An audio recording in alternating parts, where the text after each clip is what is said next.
Alright everyone, welcome back to my channel, Baseball Talk with Nick Morgan. Today is Tuesday, July 13th, 2021, and Major League Baseball's annual All-Star Game. The best players in the American League take on top talent from the National League out in Denver, Colorado at Coors Field. Last night, it was an epic home run derby featuring Pete Alonso and Trey Mancini in the final round. Alonso, who was looking to defend his title from 2019, would end up winning back-to-back derbies. Tonight, All-Star Week continues with a pitching matchup of Shohei Ohtani versus Max Scherzer. Showtime continues to make history as today he's the first player in an All-Star game to be named a starting pitcher and hit leadoff. Let's take a look at the rest of the All-Star starters from the American League, who Max Scherzer and the NL's best arms will be facing this evening. We have an absolutely wonderful lineup for both the American League and National League this year in the All-Star Game. A lot of players who are not going to be able to make it tonight who were voted in, which we will get to a little bit later on, right before the game starts. But as for your American League starting lineup here in the 2021 All-Star Game, leading off is the pitcher, Shohei Ohtani. Batting second, first baseman Vladimir Guerrero Jr.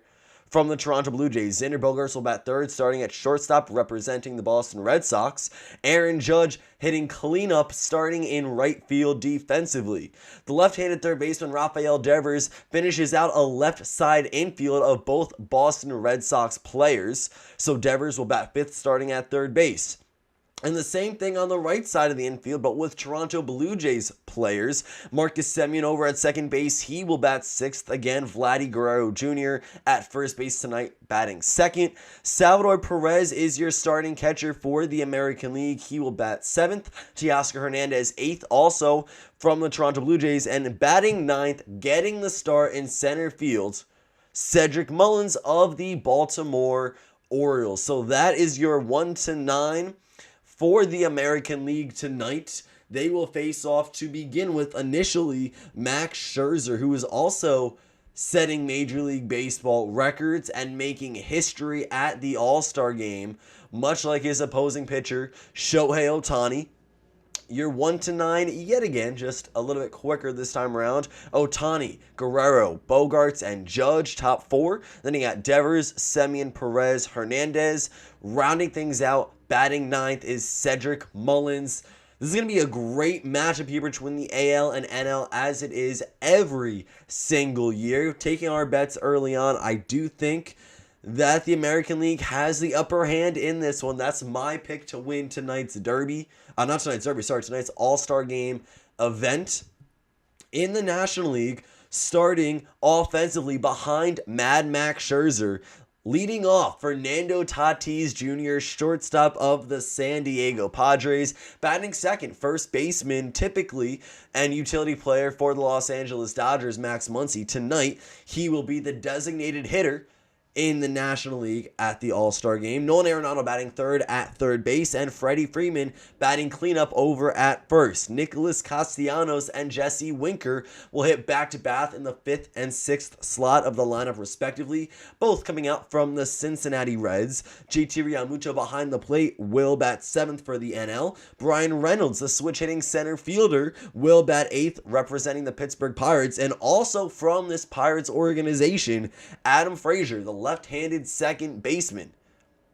So you're 1-9. You got Tatis, Muncy, Arenado, Freeman, Castellanos, Winker, Realmuto, and Reynolds, followed up by Adam Frazier last, but certainly not least. So this game is getting ready to kick off in just a few moments. The All-Star Game will be underway.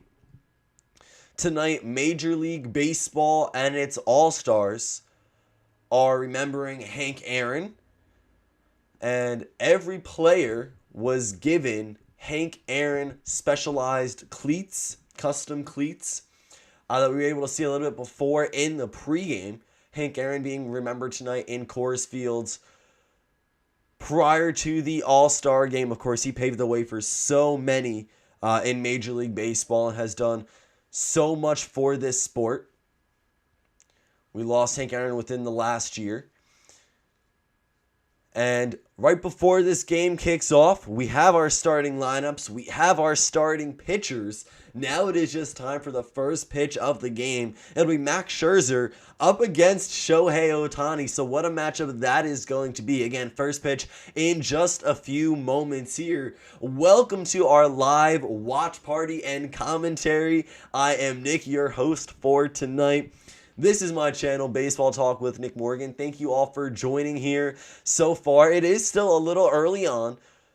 We are, give or take, 5-10 minutes away from the first pitch of this game, but I'm excited to have you all here.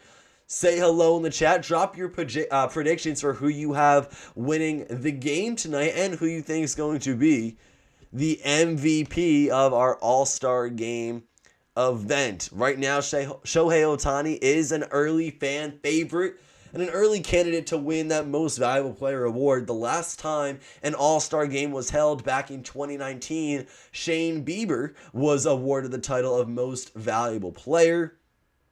Again, Shohei Ohtani tonight, it does look like he's the early favorite before this game even begins. Obviously, Ohtani is a two-way player. The first since Babe Ruth has already set so many records. Last night, he was in the home run derby, and yes, he did get eliminated and knocked out in the first round after a great run against Juan Soto. But Ohtani will be batting leadoff and is the starting pitcher tonight for the American League. That decision was made just a few days ago. Ohtani and Max Scherzer are the starting pitchers. That is also the first matchup we will see of the night. Another fun pitching duel we are going to see, or a pitcher-hitter combination. Shohei Ohtani versus Fernando Tatis Jr., the first batter for the National League in this game. Fernando Tatis batting leadoff against Shohei Ohtani. Two faces of baseball, two young kids with a lot of talent who are just beginning what is potentially the start of two exceptional careers. Ohtani, obviously one of the best to do it, as everyone else in the AL and NL representing in tonight's game. But Ohtani, 33 home runs, 70 RBIs, 12 stolen bases offensively through the first half. On the mound, a 4-1 record, 3.49 ERA, and 87 strikeouts in 67 innings. Hello to everyone in the stream and in the chat. Thank you again for joining me here tonight. This game is set to kick off. It was an 8 p.m. Eastern time start. They started the festivities, recognizing all the players on the field beforehand. We are set to go in just a few minutes for first pitch. I will be here streaming the entire game. We've got quite the matchup all throughout. A lot of replacements that we will be mentioning right before this game begins. Roster replacements, a lot took place, and one team not represented at all. So that is interesting. We'll be talking about that. So the home run derby was last night. The winner was Pete Alonso. He went ahead and won back-to-back derby titles, 2019 and 2021. He was able to defend his crown successfully. Tonight in the All-Star game, I do think that the American League will win. But there is a good debate for both teams. Just looking at the starting players, a lot of great talent. Can't stress that enough. And of course, this is the best of the best. That's why it is an all-star game. But National League, American League, you look at some of the young guys representing. Fernando Tatis Jr. in the NL. You have Brian Reynolds, Adam Frazier, Nick Castellanos. I mean, the entire lineup. Not that those are necessarily young guys, but Fernando Tatis Jr., of course, up-and-coming starter for hopefully many more all-star games to come. Brian Reynolds, Adam Frazier, they are setting the tone. You know, you don't have to be on the best team in the game to make yourself known at the All-Star break. Reynolds and Frazier, both from the Pittsburgh Pirates, batting 8th and 9th, but they did make the All-Star game starting roster. In the American League, Shohei Ohtani, Vladimir Guerrero Jr., Rafael Devers, a few young guys in there. Cedric Mullins is making his first All-Star game start. So is Shohei Ohtani and Vlad Guerrero Jr. I mean, there are just so many firsts we will be witnessing tonight with this first pitch in just a few moments. Ohtani and Max Scherzer, though, is going to be one heck of a pitching matchup. Then you got Ohtani versus Tatis. It's just going to be so much fun to watch. Max Scherzer, Vladimir Guerrero Jr., that'll be a nice face-off. So much to look forward to within these next few hours to kind of close out the All-Star Week and the Midsummer Classic events. The game will be beginning shortly. Let's go ahead and take a look at some of the roster replacements for this year's game. 9 players were ruled out because of injury. That is American League second baseman Jose Altuve, shortstop Carlos Correa, outfielders Mike Trout and Michael Brantley, National League catcher Buster Posey, outfielders Betts and Acuna, as well as pitchers Jacob deGrom and Yu Darvish. So all of those guys are not pitching tonight or are not playing tonight because of injury, or just because for the pitchers, they were able to pitch the weekend leading up until the break, so they were not eligible for tonight. However, you also have Houston Astros relief pitcher Ryan Presley, who is out on paternity leave. And with those guys not being able to make it tonight to play, that was able to give 9 other guys opportunities. Tim Anderson, Chris Bassett, Whit Merrifield, Max Scherzer, Justin Turner, and of course, a few others here. Taijuan Walker will make that list of the New York Mets. Yadier Molina did opt out of the All-Star game, meaning that Omar Narvaez would be the replacement catcher. So a lot of roster replacements that we did see early on. National League pitchers Gausman and Woodruff pitched on Sunday, so that was just 2 days ago, making them ineligible to pitch tonight. Those guys will also not be pitching this evening, even though they were voted in. So we do have a couple other guys we're going to talk about, some replacements. The Houston Astros do not have a single player representing tonight. They did have, as we mentioned, a few already. Altuve and Correa were going to be starters for the game. Now, it happens to be that they are all out on the injured list, or for Presley, the reliever, paternity list. So there are certain cases where the Houston Astros are not going to be participating tonight. Now, there is no correlation, supposedly no correlation with them cheating and them not wanting to be a part of this, fan favorite best player event. Jose Altuve, though, he does also have some personal things going on. Carlos Correa, I know, is on the COVID list right now. So a couple of guys we are not going to see. If we look at the American League, players who are inactive due to an injury or they just selected to not play, on the American League roster, Jose Altuve is out, Carlos Correa is out, and Houston outfielder Michael Brantley. Now, their replacements are Whit Merrifield, second baseman from the Kansas City Royals, Tim Anderson, shortstop of the White Sox, and then, of course, with Michael Brantley, there was not another replacement needed. They did go to some other outfielders, and that was all from the vote-in players.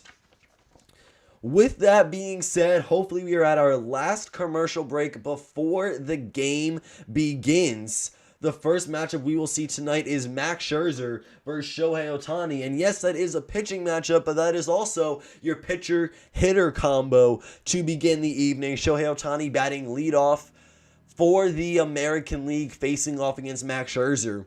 Within 48 hours, Shohei Ohtani of the Los Angeles Angels went from the number 1 seed in the home run derby to being the leadoff batter and the starting pitcher in the American League, the first player to do so in this game's history. Now, the NL does have a designated hitter tonight, and that is Max Muncy, who is batting second. Unfortunately, I will not be showing the game this evening due to copyright purposes, but I will be doing color commentary. I'll be broadcasting, live streaming the entire game play-by-play. Every pitch, every hit, every step of the way, I will be here giving you guys the audio, just as if you were tuning in to the radio for tonight's game. So just a few minutes out, and we are set, ready to go. Shohei Ohtani batting leadoff for the American League. To take you through the rest of the lineup: Vladimir Guerrero Jr. batting second, Bogarts batting third, Judge batting cleanup. Batting fifth is Rafael Devers. Marcus Semien will hit sixth. Salvador Perez batting seventh. Teoscar Hernandez 8th. And Cedric Mullins 9th. For the National League again, I did this earlier at the start of the stream, but just because we are getting close to game time, it'll be Fernando Tatis Jr. batting leadoff, Max Muncy batting second, Nolan Arenado third. Hitting cleanup is Freddie Freeman, and behind him, Nicholas Castellanos will bat fifth, Jesse Winker batting sixth, JT Realmuto seventh, Brian Reynolds eighth, and Adam Frazier will hit in the ninth spot. Before we begin this game, Max Scherzer so far in the 2021 regular season, 17 games pitched, a 7-4 win-loss record, accompanied by a 2.66 earned run average. In 98 innings of work, he has struck out 134 batters, tallying a 0.88 whip. That is Max Scherzer, who was selected as tonight's National League starting pitcher. Now, in his career in Major League Baseball, Mad Max 394 games, 182-97 win-loss record, as well as a 3.19 ERA, 2,918 strikeouts, and 2,455 and a third innings pitched. So he should be on track to hopefully hit his 3,000th strikeout later this season. And Max Scherzer's career whip is 1.09. He is facing quite a hefty AL lineup, star-studded from top to bottom, but he is also backed by some phenomenal bats. He'll be facing off against Shohei Ohtani. Ohtani in the first half of this season, 13 games, again, 4-1 record, 3.49 ERA, 87 strikeouts, 67 innings pitched, and a 1.21 whip. It is 8:12 p.m. Eastern Standard Time, just about 5:15 out on the West Coast, and the All-Star Game is just minutes away. We've already seen the Futures Game. We've seen the Celebrity Softball Game. The Home Run Derby was last night, which I was live for, and now in just a few moments, the 2021 Major League Baseball All-Star Game will kick off, the first since 2019. Of course, last year, with the COVID-impacted season, the 60-game schedule did not even begin until the end of July. Of course, there was no room for an All-Star break or a Midsummer Classic event. But, of course, this year, Major League Baseball has done a great job. These events in Colorado have been open for full attendance. The Home Run Derby last night was quite the show. Pete Alonso, Trey Mancini in the final round. Shohei Ohtani versus Juan Soto in round number 1 was intense. He also had some underdogs. Trey Mancini, who beat out his left-handed counterpart.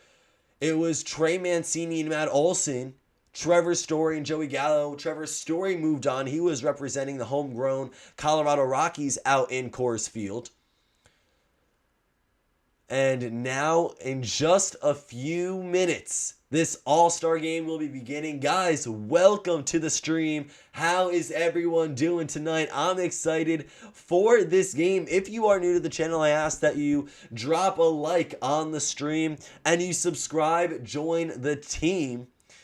Have a nice resurgence coming for you guys on YouTube the second half of this season. Had to take some time off with work with school, but now we are back ready to go. The home run derby stream was last night. That was incredible. You guys showed a bunch of support, and now we've got the all-star game in just a few minutes, witnessing a lot of great talent here. Shohei Ohtani, Max Scherzer, that's our starting pitching matchup. We've already taken you through the starting lineups, and it is about time for players to take the field. I've been saying that for what feels like the entire duration of the stream. I cannot wait. We are just so close to the beginning of this game. American League versus National League, an all-star game for the first time since 2019. When it did happen last, the American League won by a final score of 4-3, and Cleveland Indians pitcher Shane Bieber was given MVP. Tonight, who is going to win? Who will take home that MVP title? As well as what's usually awarded a truck at the end. Well, we will all find out together over the course of these next few hours. I do indeed read the comments, and in the comment section, if you guys are there right now, I want you all to drop your predictions for what team is going to win tonight and who will take home that most valuable player title. I do think the American League is going to come out strong and win the festivity, win the event tonight. As for most valuable player, you have to think Shohei Ohtani is going to be the favorite early on before the game even begins. But Ohtani, Vladimir Guerrero Jr. has been lighting things up at the plate in the first half of the regular season. He's batting .332 with 28 home runs and 73 RBIs in just over the first 80 games of the year. So now that that is all out of the way, the Major League Baseball Midsummer Classic All-Star Game is here. The players have taken the field. The National League is the home team, with this game being out in Coors. Your American League starting lineup, for those of you just joining us, leading off is starting pitcher Shohei Ohtani, batting second. First baseman Vladimir Guerrero Jr. The right-handed shortstop Xander Bogaerts will hit third. Aaron Judge batting cleanup in right field, representing the New York Yankees. He is one of 3 Yankees players selected to the All-Star game tonight. It's Aaron Judge, starting pitcher Garrett Cole, as well as reliever Aroldis Chapman. Rafael Devers will bat fifth, closing out that left side of the infield of both Red Sox players. Hitting sixth, Marcus Semien, second baseman. Salvador Perez behind the plate will bat seventh. Teoscar Hernandez hitting eighth in left field. And Cedric Mullins in center field was selected as an all-star replacement, and he will bat ninth to begin the game. And then in the National League, our starting lineups this evening, Fernando Tatis Jr., who else would it be? Leading off at shortstop, Max Muncy will bat second. Tonight's designated hitter, which is a role we do not see from the AL just yet because Shohei Ohtani is a two-way player. Of course, he can do it all. Nolan Arenado will bat third at third, and hitting cleanup is Atlanta Braves first baseman Freddie Freeman. Now, Freddie Freeman's son, Charlie, a bunch of videos are going around, really wanted to meet Fernando Tatis Jr. at the Home Run Derby. And he did, and it's one of the best things that you're going to see off the field at this event. It's so fun to see some of the best players get together, their families, meeting each other, interacting with each other. I mean, otherwise, you wouldn't be rooting for Max Muncy and Fernando Tatis Jr. in the same game if you're a Dodgers or a Padres fan, because these are two teams atop a very competitive division. But that is going to be your top 4 in the National League. Nicholas Castellanos will bat 5th in right field. Jesse Winker will bat 6th, starting in left. Behind the plate for the National League is JT Realmuto batting 7th. And then the Pittsburgh Pirates center fielder and second baseman Brian Reynolds and Adam Frazier will be 8th and 9th respectively. This game is going to begin. Max Scherzer is on the mound with his 4th start in the All-Star game. The first pitch to Shohei Ohtani is swung on and fouled back. This one's underway. Welcome, welcome, welcome to the All-Star game, everyone. Shohei Ohtani in 87 games this season, 33 home runs, 70 RBIs, a .279 batting average, 12 stolen bases, and a 1.062 OPS. He hits this to the right side of the infield. There to pick up the ball is Adam Frazier. The throw over to Freddie Freeman is in time, and that will be the first out of the All-Star game. So it's a 4-3 putout. Shohei Ohtani is retired after his performance in the home run derby last night. Quick out there for Max Scherzer, who now has to face the hot bat of Vladimir Guerrero Jr. He leads Major League Baseball in batting average, RBIs, and OPS. On base plus slugging. This one is fouled back for strike 1. But Vladdy Jr., 316 at-bats, a .332 average, 28 home runs, 73 runs batted in, 2 stolen bases, and a 1.089 OPS. Again, he does lead in 3 different categories in all of Major League Baseball. This one will miss inside. The count is even 1-1.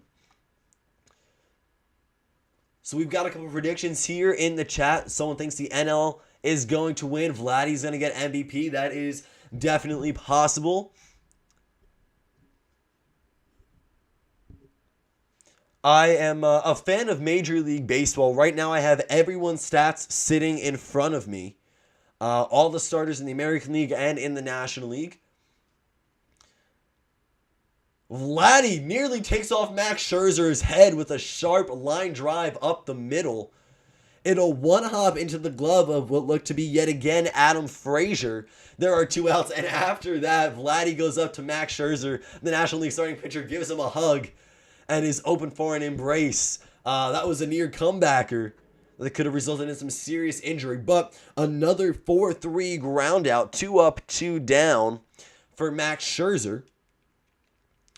He is just the 5th pitcher in Major League Baseball history to have 4 All-Star game starts, and is the 5th player to have at least 1 All-Star game start from an American League team and a National League team. So I am rooting for the American League. Well, I think the American League team is going to win tonight in this game. Normally, I am a fan of the New York Yankees. This pitch to Xander Bogaerts will miss outside. It is 1 ball and 1 strike to the Boston Red Sox shortstop, who's hitting .321 through the first half of the year. 15 home runs, 51 RBIs. He leads Major League Baseball in doubles. This one is fouled back into the seats for strike number 2. On deck is going to be Aaron Judge, but right now Xander Bogaerts is in again. A .930 OPS, 5 stolen bases, 51 RBIs, 15 home runs in the first half of this season. He's batting 3rd, starting at shortstop for the American League team, and he will leave this one upstairs. It's 2-2. 2 outs for Max Scherzer. Both have come on a ground ball to second base. The first from Shohei Ohtani, the second from Vladimir Guerrero Jr. Bogaerts in a 2-2 count will swing and miss. Max Scherzer gets his first strikeout of the night. 1, 2, 3, 3 up, 3 down. No hits, no runs, no men left on base for the American League All-Star starters. Now we go to the bottom of the first for this National League team, where we will see Shohei Ohtani pitch against some of the best to do it in the NL. Ohtani is guaranteed to face Fernando Tatis Jr., Max Muncy, and Nolan Arenado here in this first inning of work. So if you guys are unfamiliar, starting pitchers tonight will not go 5, 6, 7 innings. Shohei Ohtani, Max Scherzer will get just a few outs recorded so that they can save some time and some outs for other pitchers named to the American League or National League team. Same thing is going to go with all of your, or the majority at least, of your starting players offensively and defensively. A guy like Vladimir Guerrero Jr. might not play the entire game. There are going to be other players who come in as substitutions over the course of the night. Usually they try to get 1 or 2 at-bats in for each starter before those replacements are made. Either way, Ohtani, Guerrero, Judge, a lot of big names in the American League who are set and ready to go in the National League. Tatis Jr., Freddie Freeman, Nick Castellanos, Jesse Winker, 2 Cincinnati Reds players taking the league by storm this year. Castellanos and Winker is a fun duo to watch, both hitting above 300. They both also have nearly 20 home runs, 18 and 19 for Castellanos and Winker respectively. 50-plus RBIs for each of them. Winker's OPS 922, Castellanos 969. These guys know how to hit a baseball. They're doing it really well and putting on such great performances out in Cincinnati here this season. Hello and welcome to everyone in the stream and in the chat. Thank you for joining me here tonight.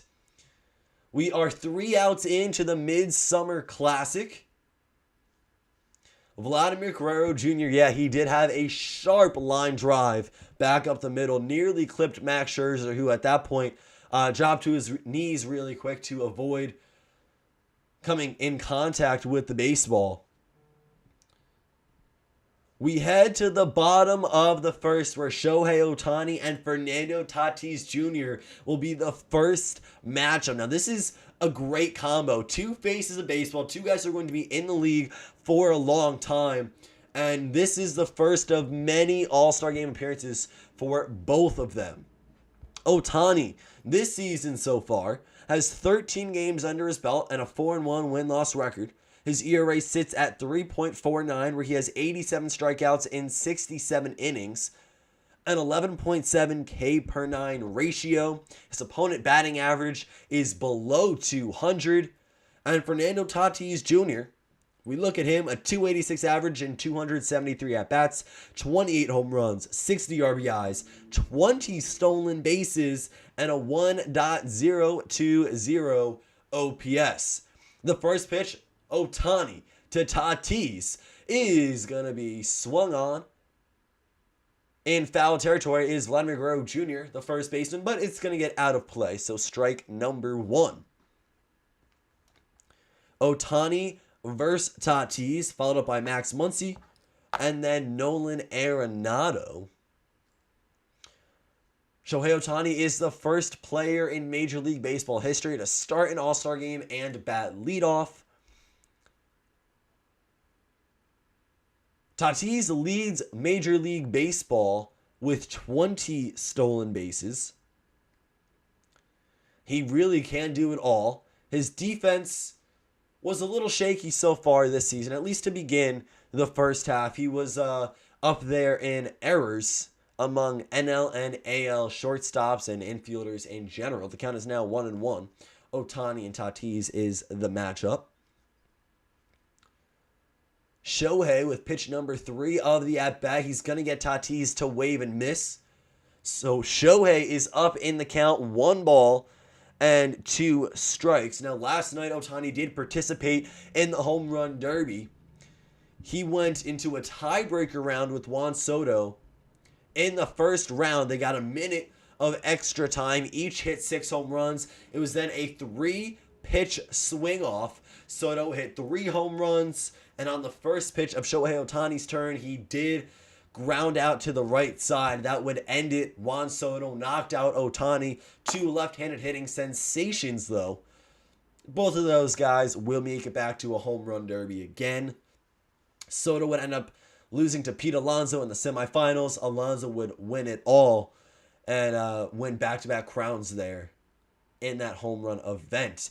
Tatis on a 1-2 count sends one into left field, but there's going to be Toronto Blue Jays outfielder Teoscar Hernandez, and there is the first out. So a fly out to left, that'll bring up the designated hitter Max Muncy. utility player for the Los Angeles Dodgers, batting .270 on the season through 256 at-bats, 19 home runs, 52 RBIs, and a .972 OPS. He does have one single stolen base to his name in this first half.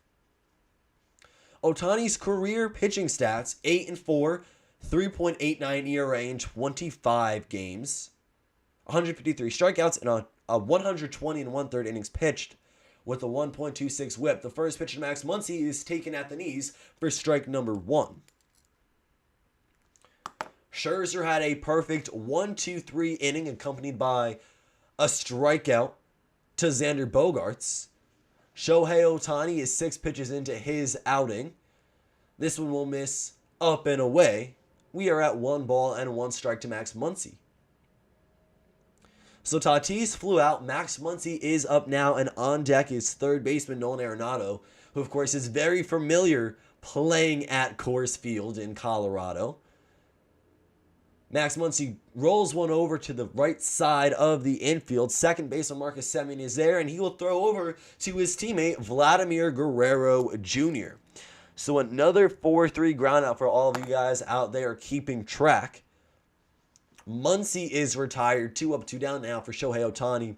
Not only are we going to see a great starting pitching matchup, but as guys begin to heat up and hit, we're going to see a show. The ball will carry in Colorado. It's a mile-high stadium.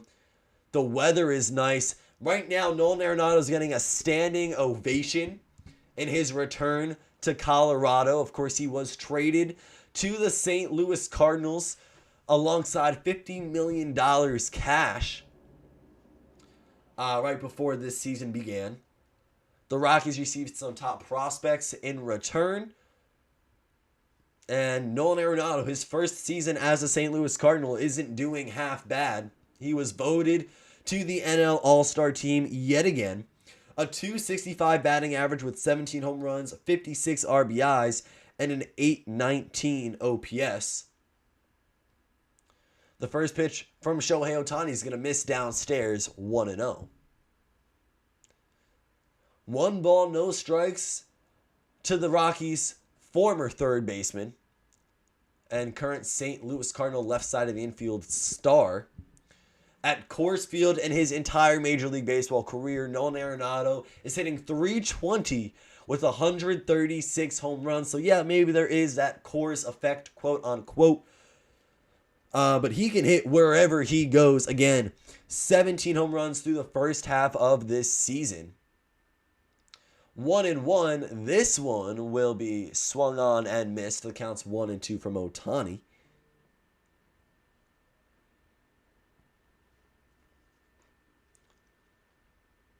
Vladimir Guerrero Jr. tonight in this All-Star Game event is going to be sporting a glove featuring pictures of him and his dad as Arenado fouls another one back. I don't know if you guys are watching the game at home, but for those of you who are, if they do showcase it, it's a picture with Vladimir Guerrero Sr. standing on a baseball diamond with his helmet in the air, and a very small, very young Vladimir Guerrero Jr. doing the same thing right next to him. It's an iconic photo. If you have watched any game with Vladimir Guerrero Jr. this season, you know just how special he is and just how closely he resembles his Hall of Fame father. Of course, was famous for playing with a multitude of different teams. Got the Expos and the Angels, two that quickly come to mind just for, very quick purposes. 2 balls, 2 strikes. It's Ohtani and Arenado. They'll try it again. This one hits softly to the left side of the infield. Xander Bogaerts is there. Makes the easy throw over to first base perfectly on target. It'll be a 6-3 ground out. Through our first inning, we have not seen a single hit or base runner combined in the AL and the NL. Max Scherzer will return to the mound in the second, where he faces Aaron Judge, Rafael Devers, and Marcus Semien, 3 of some of the best hitters in the AL East. It is fun to note the left side of the infield, Xander Bogaerts, who we just saw make that inning-ending assist. Xander Bogaerts and Rafael Devers is a complete Boston Red Sox left side of the infield. On the right side of the infield, you have two Toronto Blue Jays stars, Marcus Semien, who signed a one-year contract heading into this year at just under $20 million. Then, of course, at first base, you have Vladimir Guerrero Jr. So, 4 position players, 2 different sides of the infield, only 2 teams represented. But that's how good the Red Sox and the Blue Jays players are that we see. For those of you unfamiliar as well, though, every team gets at least 1 representative sent to the All-Star game every single year. So every team will be there in some part. They might not necessarily be a starter, as of course we do see multiple guys from the Red Sox, the Blue Jays starting in the American League. We have a pair of Cincinnati Reds and Pittsburgh Pirates in the NL. But these guys will trickle into the lineups or will come in from the bullpen at some point in time. And for Max Scherzer, we already talked about this is his 4th All-Star game start. His 8th appearance, though, in this Midsummer Classic. Again, he is very familiar with this scenario. He is going to be a first ballot Hall of Famer. What he's done in his Major League Baseball career. Shohei Ohtani is another person of that same caliber, where if he can continue his ridiculous career with what he's been able to do so far on both sides of the baseball, just like he's done here in 2021, he will also be, without a doubt, a first ballot Hall of Famer. A lot of Hall of Fame potential with all 18 starters tonight, offensively as well. You just think it's some of the young careers that we're seeing. Fernando Tatis Jr., JT Realmuto, who you look at number 7 in the lineup for the National League. He's one of the best catchers in the game.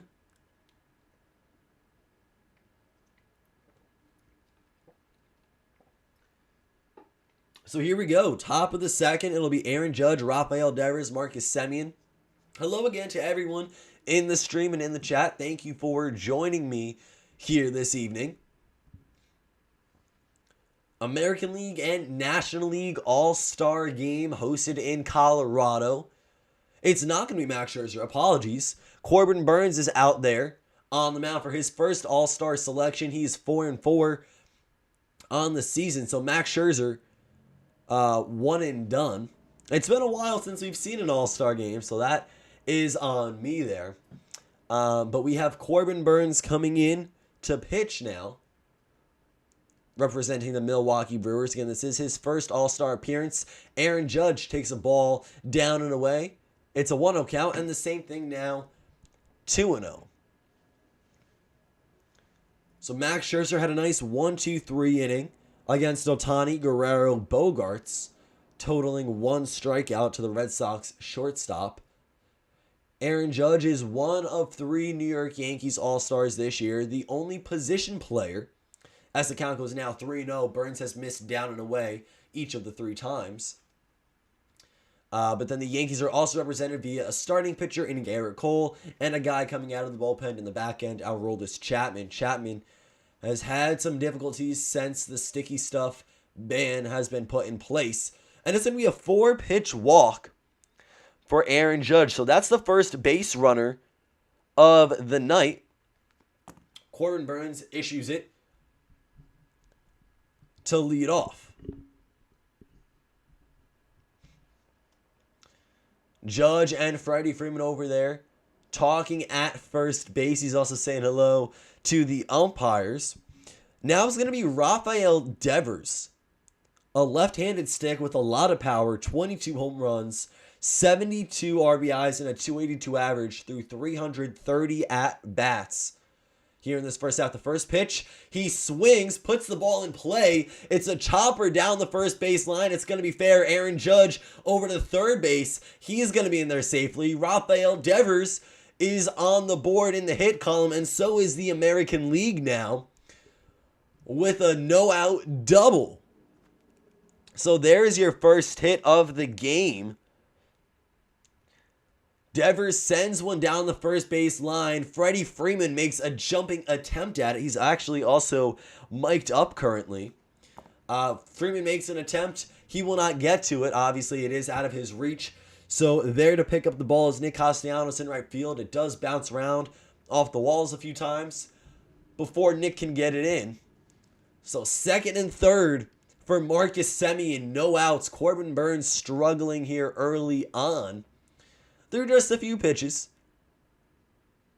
Marcus Semien leads Major League Baseball's second baseman in home runs and OPS at 22 dingers and an 873 on base plus slugging. The 0-1 count goes to 0-2 as he offers and misses at a pitch just outside. So Devers jumped early in the count to acquire the first hit of the game. Semien slowly taps it over to the third baseman Nolan Arenado. He bare hands it, and it's going to be an infield base hit. Aaron Judge scores on the play. So let's go ahead and update our score here for the AL. Arenado, that's a classic Nolan Arenado play right there. We know Gold Glove, Platinum Glove player over at the hot corner. Bare hands it, makes a strong throw. It's just not in time to beat out Marcus Semien, who gets there. And also because it was hit and chopped over to third base so softly, there was no chance for Arenado to go home with it and get out Aaron Judge, who is the first runner to score here in the All-Star game. So Marcus Semien, an infield single. Rafael Devers remains at second base on the play. In is Salvador Perez, Kansas City Royals starting catcher. And starting catcher tonight here in the American League. We look at his stats, a 275 average, 21 home runs, 53 RBIs, all in 349 at-bats. Now the Royals not doing what they were expected to this year. They had a lot of high hopes as an organization coming into the season. And you did see a few moves made before the year began. Not doing so well record-wise, but they are a team looking to turn it around very quickly. They want to rebuild. They want to be a competitor, maybe even as soon as next season. Salvador Perez being a part of that team will definitely help their cause there. One of the best offensive catchers in Major League Baseball right now. A 1-2 count to Salvi. Batting seventh on deck is Teoscar Hernandez. 1/3 of the American League starting lineup is representing the Toronto Blue Jays. And a swing and miss. Good pitch from Corbin Burnes right there. Looked to be a slider outside in the left-handed batter's box. So Perez will go down swinging. That's the second strikeout of the game. First for Corbin Burnes, who has struggled. He allowed 3 base runners, the first 3 guys he faced. Aaron Judge had a 4-pitch walk. Rafael Devers doubled. Marcus Semien, an RBI infield single, and a big swing and miss from Teoscar Hernandez right there for strike number 1.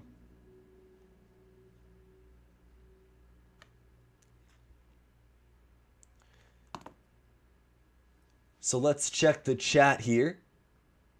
I honestly don't think Ohtani's pitching stats warranted him to be the starter. So actually, the starting pitcher is decided upon by the manager. So it's not that he was voted to be the starting pitcher. It was just that he was voted into the game. The American League manager decided to go ahead and start him tonight. And that's possibly for publicity. That's also possibly for just he is a two-way player, the only person to do it right now. He set so many Major League Baseball records. He's doing something that none of us in our generation have seen. And he's good on both sides of the ball. Ohtani, offensively and defensively, as a pitcher and as a hitter, racks up the numbers in each and every category. The ERA, maybe a little bit high at 3.49 compared to some of the other pitchers we're going to see this evening in the AL. He had a few bad starts. That one start against the New York Yankees, though, was really what inflated that number. I believe he had 7 earned runs. and that did not help his case. But other than that, Ohtani, though, has been lights out on both sides. Garrett Cole's last appearance was 9 innings of 3-hit ball against his former team, the Houston Astros. No runs allowed, no runs scored. The Yankees won it 1-0 on actually an Aaron Judge solo home run. Hernandez grounds this one to the left side. It's going to go Tatis to Frazier to Freeman for a 6-4-3 double play. Taylor made, and that gets Corbin Burnes out of the inning. But for the American League, they strike first. They get on the board with 2 hits, 1 run, and 2 men left on base. Aaron Judge, that leadoff 4-pitch walk allowed him to score after a Devers double, and Marcus Semien infield single. So the National League has some work to be done. A 1-run deficit early on, and the American League is known for having the upper hand over the course of All-Star Game history.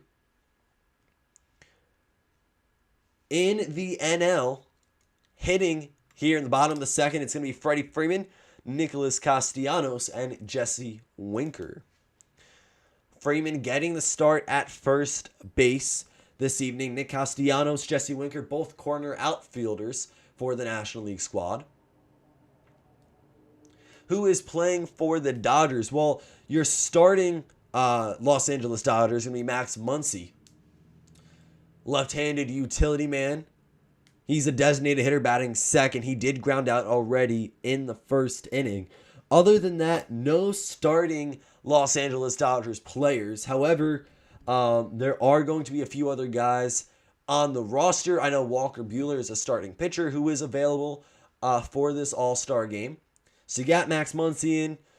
You also have, I believe, Justin Turner was brought in as a replacement for either someone who did not accept the invitation, they did not want to participate, or they are injured. So Justin Turner, Walker Buehler, and Max Muncy. Off the top of my head, those are the only 3 that I know of. Let's see, actually, bringing up the rosters here because I am interested now that I'm thinking about it.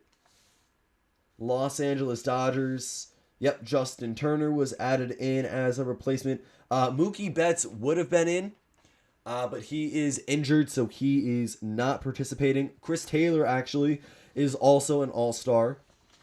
So a couple Los Angeles Dodgers that I did miss, and that's just on the offensive side of things. And looking at the pitching roster, Walker Buehler is the only starting pitcher for the Dodgers that will be representing. Did Ohtani start? Yes, he did. He started the All-Star game for the American League. He had a clean 1-2-3 inning. He got Tatis to fly out to left. Max Muncy grounded out to second. Nolan Arenado grounded out to shortstop. Xander Bogaerts to end the frame. So now we go Freddie Freeman, Nick Castellanos, Jesse Winker. First pitch is going to miss downstairs. Lance Lynn on the mound from the Chicago White Sox. He leads the American League with a 1.99 ERA. 9-3 record so far in this first half of the year. So Ohtani's night is done as a pitcher. Remember, he should get one more at-bat.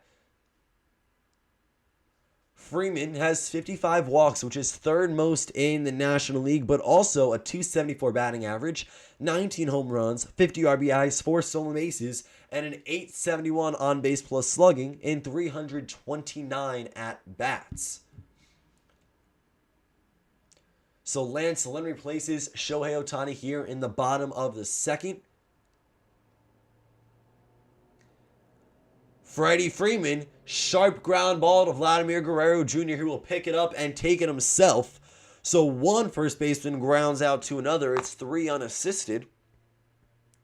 And that brings up Nick Castellanos.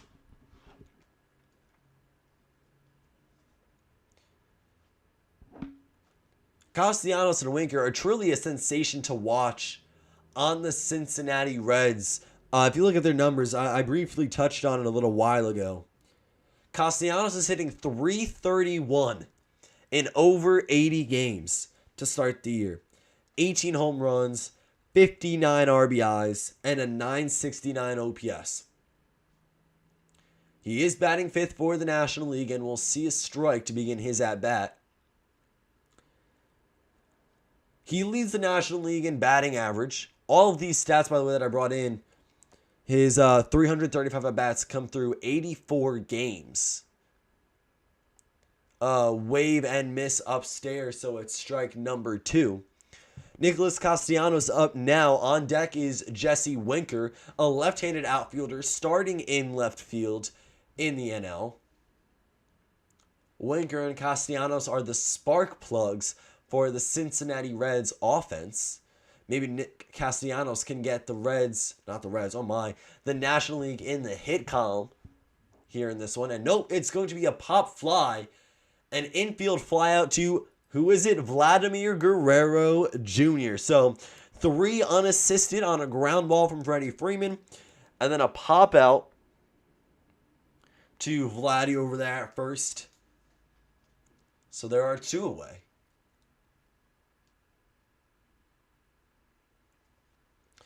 Now that Jesse Winker is in, he's batting 6th, starting in left field. A .301 average, 19 home runs, 50 runs batted in, 1 stolen base, .922 OPS, 319 at-bats. This is his first All-Star game, and he swings first pitch, grounding it down the first base line. Foul. Vladdy Jr. getting a lot of baseball sent his way there here in inning number 2. Winker's .921 OPS is good for 5th in the National League.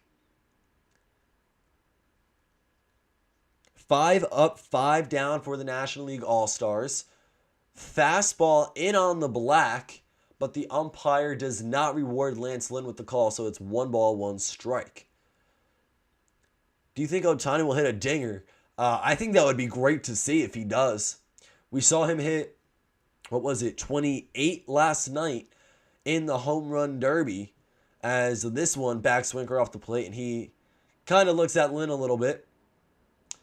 But I would love to see a Shohei Ohtani home run.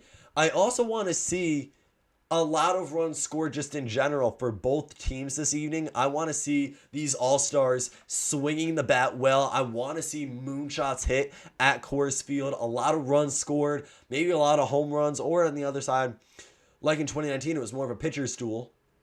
Final score was 4-3 in the AL's favor. And the American League is already on the board. It's 1-0 after Aaron Judge came around to score just earlier this inning. But yeah, I want to see a lot of action here in this one.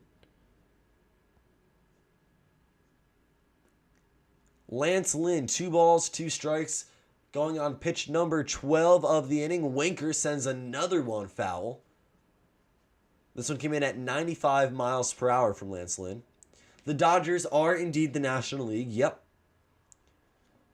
A part of the NL West Division, which is featuring a lot of competition this year. You got the Dodgers, Padres, and Giants who are all competing. That'll be a fun race to watch play out in the second half. Lynn will miss upstairs, so the at-bat continues. This time the count is full to Jesse Winker. The National League squad has still not seen a base runner yet. Winker potentially 1 pitch away from being the first. 3-2, and that will miss downstairs. Lance Lynn will surrender a walk. That's what bit Corbin Burns in the top of the second. It was a leadoff walk, though, in his case, to Aaron Judge. All-time records, the American League is 45, 43, and 2 in the All-Star game. They have 7 straight wins. 45, 43, and 2 is their record in All-Star game events.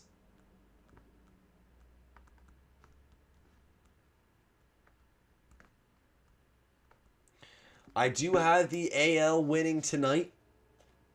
It's anyone's game, though. And in steps JT Realmuto. So Jesse Winker worked his way on via ball 4. And Realmuto will see a strike. It's 1 ball, 1 strike here to begin his at-bat. Winker on base. JT Realmuto up in the box. And Brian Reynolds on deck from the Pittsburgh Pirates. This one will be spoiled away for strike 2. Realmuto looking to capitalize here as he's named to another All-Star game. His first at-bat. He currently trails 1-2. And the NL is behind 1-0. Lynn looking to end the inning here. Goes upstairs. Realmuto again with a foul ball. So we'll try it one more time. 18 pitches on the frame from the Chicago White Sox starter. Ohtani was very effective in the first. 3 up, 3 down. I believe right around 15 pitches to end his night. Lance Lynn will try it again. Goes back upstairs, revisits it up and in. JT Realmuto will swing and miss. That ends the inning. So 1 man on, no hits. 1 man left on base for the National League. We go to the top of the 3rd in what's been so far a pretty good pitching matchup. We've seen Ohtani, we've seen Lynn, as well as Max Scherzer and Corbin Burnes. In the American League, it's going to be 9, 1, and 2 due up in the batting order. Cedric Mullins, Shohei Ohtani, and Vladimir Guerrero Jr. respectively are all expected as long as there are no substitutions. Now again, usually these substitutions take place 1 or 2 at-bats in for each player because you're trying to maneuver as many guys in as possible.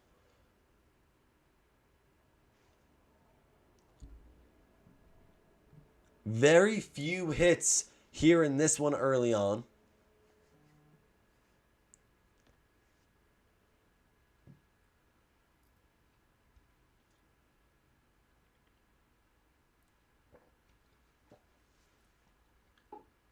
And let's see who's coming in now for the National League pitching. See if I can look it up here on the MLB app. Right now, I'm not seeing anything just yet. Corbin Burnes, with the 1 earned run in the All-Star game, he would have had a 9 ERA. But on the season, 4-4 win-loss record in 15 games, 2.36 earned run average, 128 strikeouts in 87 2/3 innings pitched with a 0.91 whip. Early on, he was making himself a name for that National League Cy Young, which of course is rewarded after every year. But yeah, he was selected to his first ever All-Star game here in 2021. Did not have a bad outing at all. Only 1 earned run. Still plenty of time for the National League to catch up, though. As we mentioned just a few moments ago, the American League 7 consecutive All-Star game wins. They are 45, 43, and 2 in all of Major League Baseball history. So they have the most wins out of the AL and NL.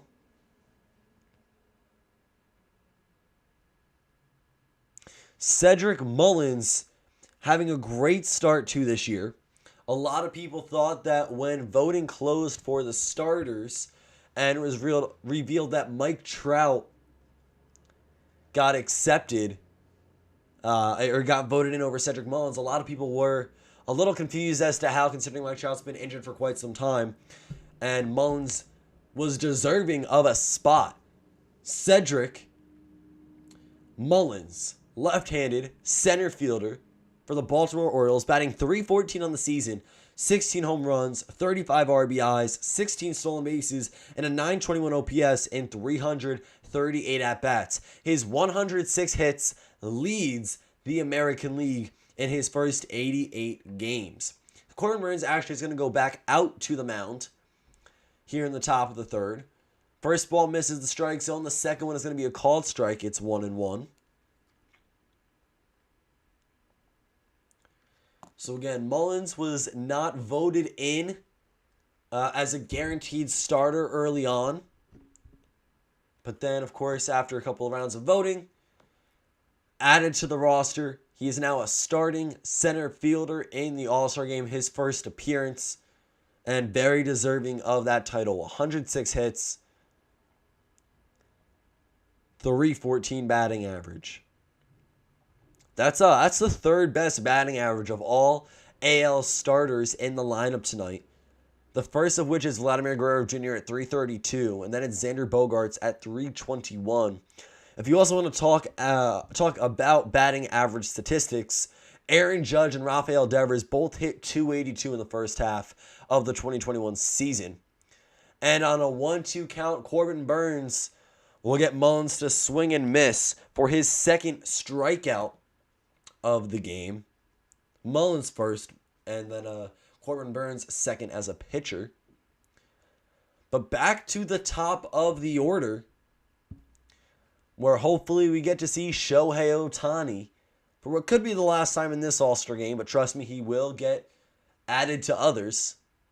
Here he is stepping into the box, grounded out to second base in the first inning to kick off the event, and this one's grounded over to first base. Freddie Freeman flips it to Corbin Burnes for out number 2.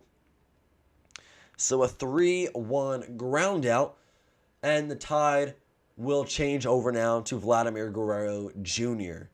Vladdy, much like Shohei Ohtani, grounded out to second base his first time around. Looking to keep this inning alive with 2 outs. Vladimir stepping into the box. On deck is Xander Bogaerts, at least scheduled to be Vlad Jr. and Xander Bogaerts. And here is the Toronto Blue Jays first baseman against Corbin Burnes. He will swing and miss. Nice pitch right there from the Milwaukee Brewers starter. It's going to miss down and away, but Vladdy will off-route it, so it's 0-1.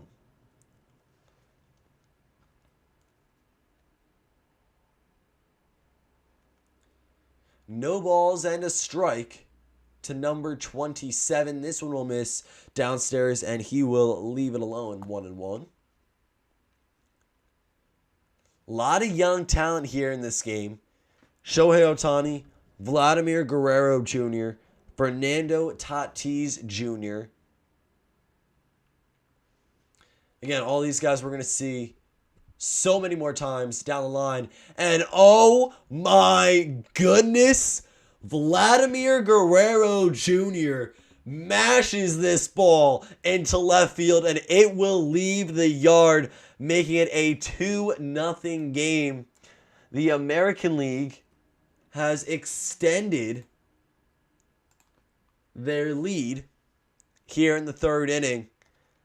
Vladdy demolished that baseball off of Corbin Burnes, or out of the arm of Corbin Burnes.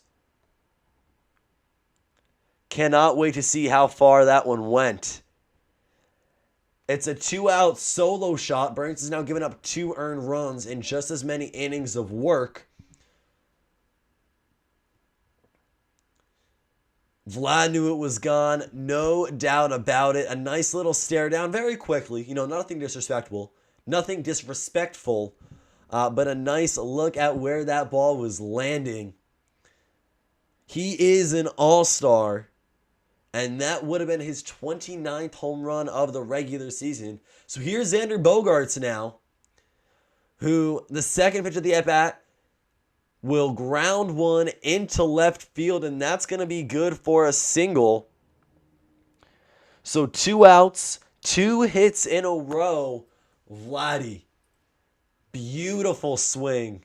Takes some shuffles down the first base line before dropping the bat. Fernando Tatis Jr. was being interviewed while Vlad was up in the box, and as soon as that home run was hit, he went, oh no. But what a great swing from Jr. right there. He's got the power. This is definitely a guy who we could see hit 50-plus bombs by the time this season ends. in is Aaron Judge. Corbin Burns' first batter faced of the All-Star game was Judge. He surrendered a 4-pitch walk, and the first pitch of this at-bat is going to miss down and away, which is where Burns went almost every pitch last inning. 1-0 to Judge. He will swing and miss. That's a big hack right there. Counts even at 1 apiece.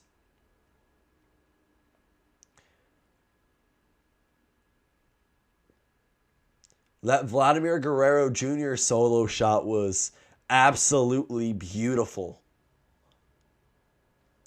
So 1 runner on, a 1-1 count, Aaron Judge in. That one will miss downstairs, 98 on the radar gun. It's 2 balls and a strike.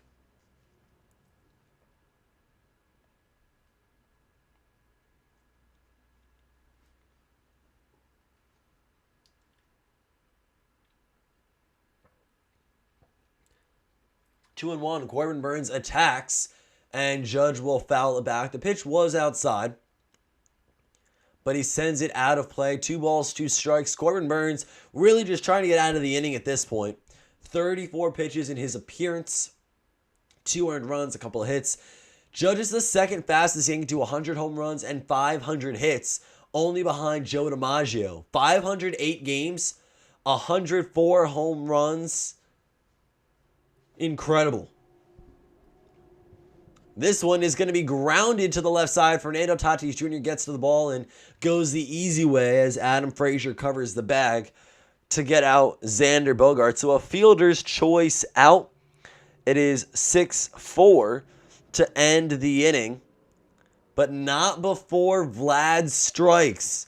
A solo home run. It was 2 hits, 1 run.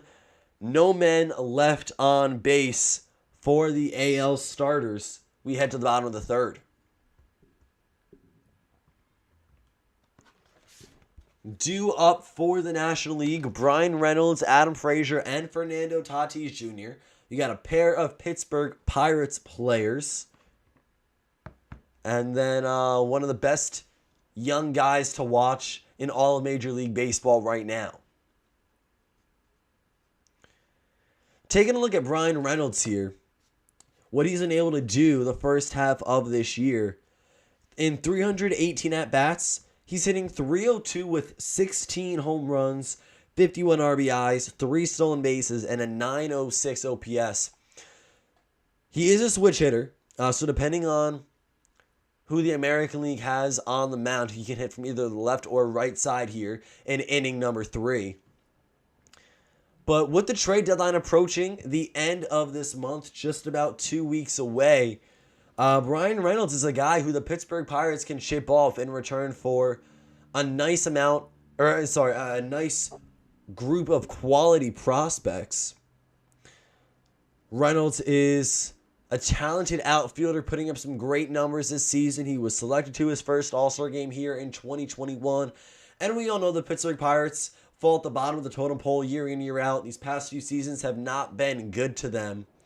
They're in the middle of a rebuilding phase. So right now they have to decide whether they want to work around Brian Reynolds or if they want to use Brian Reynolds to their advantage, kind of get some prospects back, or maybe some MLB or near MLB ready guys if they can partner him up with another player. Adam Frazier, left-handed second baseman, another guy who might be on the move if the Pirates decide to be sellers at the end of the month. Frazier, who's going to bat second on the inning, 9th overall in the lineup, in 348 at-bats, a .330 average, 4 home runs, 29 RBIs, 5 stolen bases, and an .860 OPS. So really, if you want to put him at the bottom of the order, he's going to hit for high contact. As you see, a .330 batting average. Not a lot of power there. Only 4 home runs for the left-handed second baseman. Will still tally some runs batted in. You have to remember 29 RBIs. Well, the Pittsburgh Pirates aren't winning that many games. They're not necessarily scoring a lot of runs every game. So for where he falls in the lineup, for the team that he's on, the teams he's opposing and the teams that they're facing, he does have a nice little stat line. We're going to head to the bottom of the third here now. AL starters that we've seen pitch already: Shohei Ohtani, Lance Lynn, and now we're going to go to Kyle Gibson of the Texas Rangers. 2.29 ERA is the second best in the American League. He's got a 6-1 record, 1.07 WHIP, and a 210 opponent batting average through 17 starts in Texas. So he is a Rangers rep. First pitch to Brian Reynolds is a strike. The next one is tapped foul for strike number 2.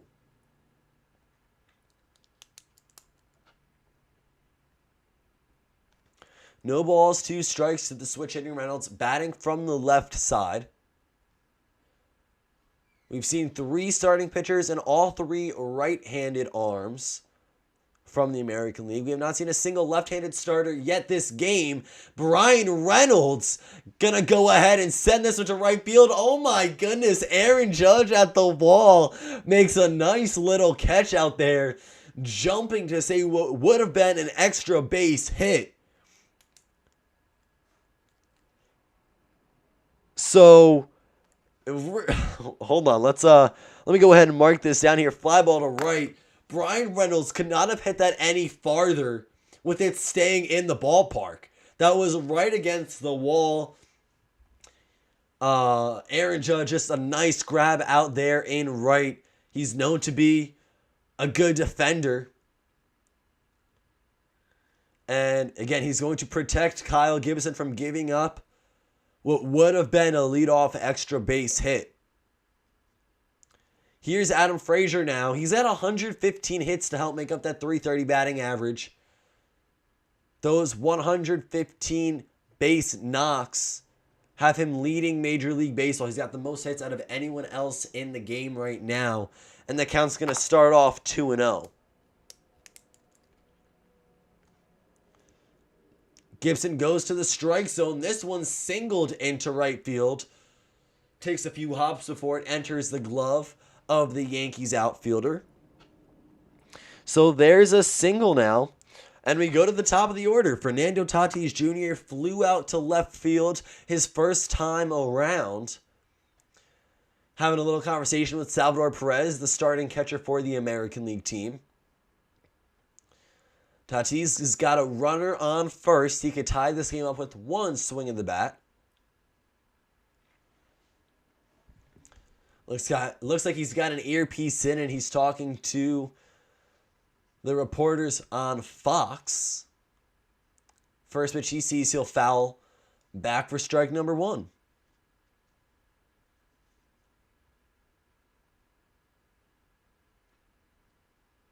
Kyle Gibson, 7 pitches, 1 out, 1 hit allowed. Here in the bottom of the third at Coors Field. Tatis goes from an 0-1 count to swinging. He puts it in play, and he's not happy with himself. This one's sent out to center. Cedric Mullins under it. He will make the grab for out number 2. So when Tatis is 2 at-bats, he flies out to left and then center field. Now with 2 outs, Max Muncy will step in, and he's the designated hitter for this National League team.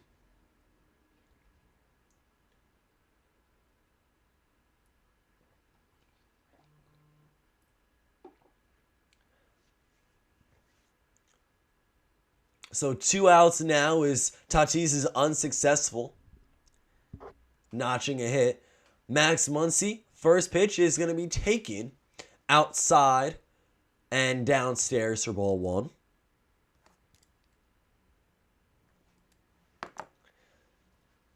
The National League has officially gone all the way around the batting order, and they only have 1 hit. 2 base runners, Jesse Winker, who worked a walk in the second, and Adam Frazier, who leads Major League Baseball in hits and had a .330 batting average in the first half. It's a 2-0 count to Muncy, who, when getting selected to the All-Star game, finished the first half with 19 home runs and 52 runs batted in. In on the hands, he's going to foul it back. It's 2-1.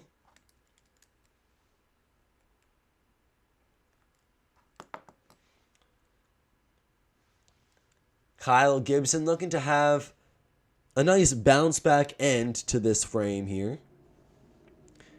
Got the leadoff flyout, which was a little shaky could have been bad if it wasn't necessarily Aaron Judge in the outfield. A big shift right now for Max Muncy. Everyone shifted to the right side. Only one player on the left side of the infield is Rafael Devers, and that's exactly where Max Muncy's going to loop a short little pop-up. So a P5 to end the frame. One hit, no runs, one man left on base. Adam Frazier tallies the first hit of the game for the National League. We head to the top of the fourth, and this game is going by pretty quickly. We are an hour in and a third of the way done. The American League has been dominant so far. They currently are leading 2-0. Aaron Judge scored on an RBI single back in the second. Vladimir Guerrero Jr. scored on a solo home run just last inning. And here in the fourth, it's going to be Devers, who retired the last out defensively just in the bottom of the third. Devers, Semien, and Perez. Corbin Burnes pitched 2 innings for the National League team, gave up 2 earned runs. So we'll see if he decides to stay in or not. That home run off the bat of Vladimir Guerrero Jr., 468 feet. That is the longest All-Star Game home run tracked by StatCast, which began in 2015. So 468 for Vladimir Guerrero Jr. What a shot it was out to deep left field. Now, we're thinking about Midsummer Classic, the All-Star Game, obviously, tonight. Last night, I streamed the Home Run Derby. Vladimir Guerrero Jr. just crushed a ball in Coors Field. The last Home Run Derby we saw was in 2019. I streamed that derby, and in the final round, it was 2 rookies. It was Pete Alonso, who would go on to walk-off win, and then Vladimir Guerrero Jr. Guerrero set a Home Run Derby record of 91. He hit 91 home runs in 2019. He did lose it in the final round. But that one home run that we just saw minutes ago here in Colorado just makes us think what it could have been like if he participated last night. We would have saw a lot of home runs. I'm sure a lot would have gone the distance. Juan Soto ended up hitting a ball 520 feet last night. I believe he had 2 or 3 home runs exceed that 500-foot mark. And it looks like German Marquez will now come in to relieve Corbin Burnes, Colorado Rockies starting pitcher. So he is coming in now for the National League. This is their third pitcher in 4 innings. Scherzer got the start. 1 inning, 1 strikeout. Corbin Burnes, 2 innings. 2 innings, 2 strikeouts, 2 earned runs. And let's see if Marquez can limit the American League offense and hold them to just 2 runs total.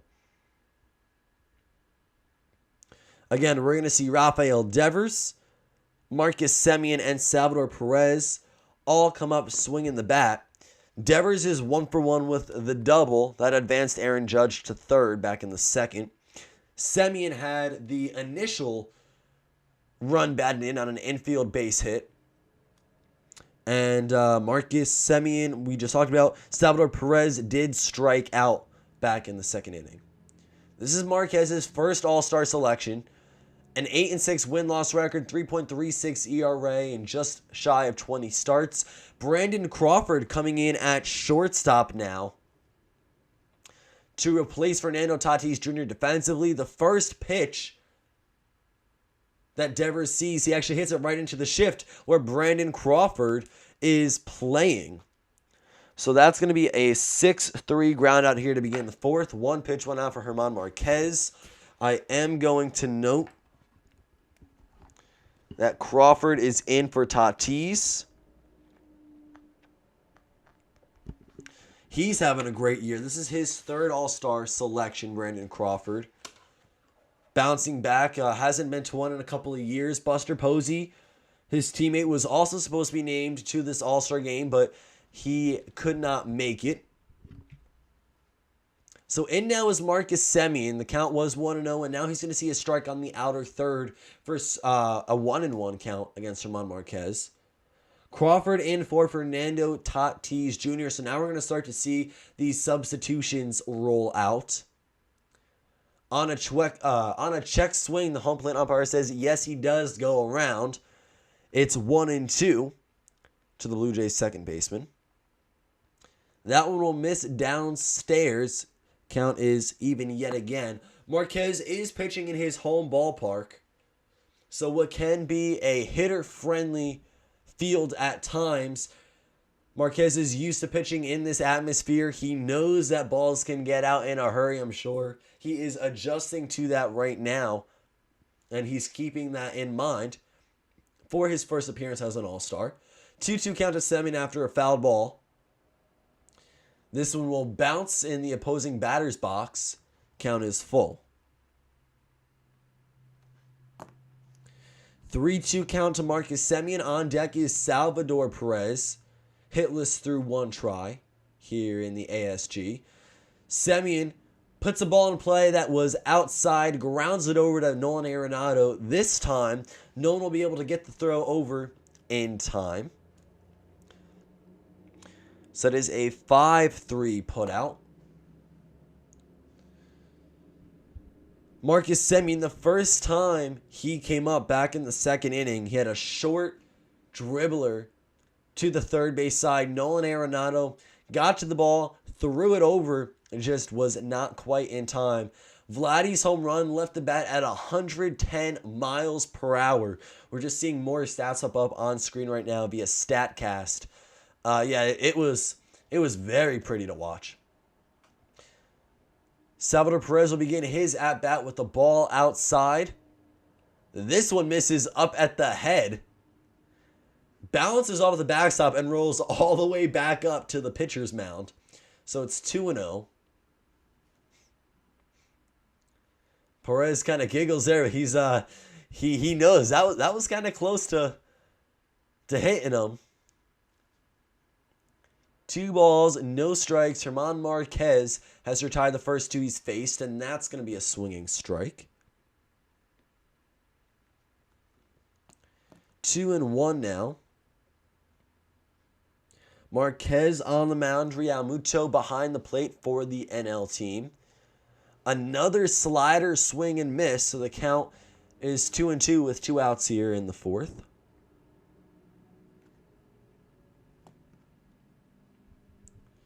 We'll try it again, and Perez chases one upstairs. It looked like 3 off-speed pitches in a row to retire the AL backstop, who will probably end his offensive night 0-2 with 2 strikeouts. Looking for Marquez, a very effective outing. No hits, no runs, no men left on base. He tallied 2 groundouts and a punch-out. We had bottom 4 in the NL, where it's going to be Arenado, Freeman, and Castellanos.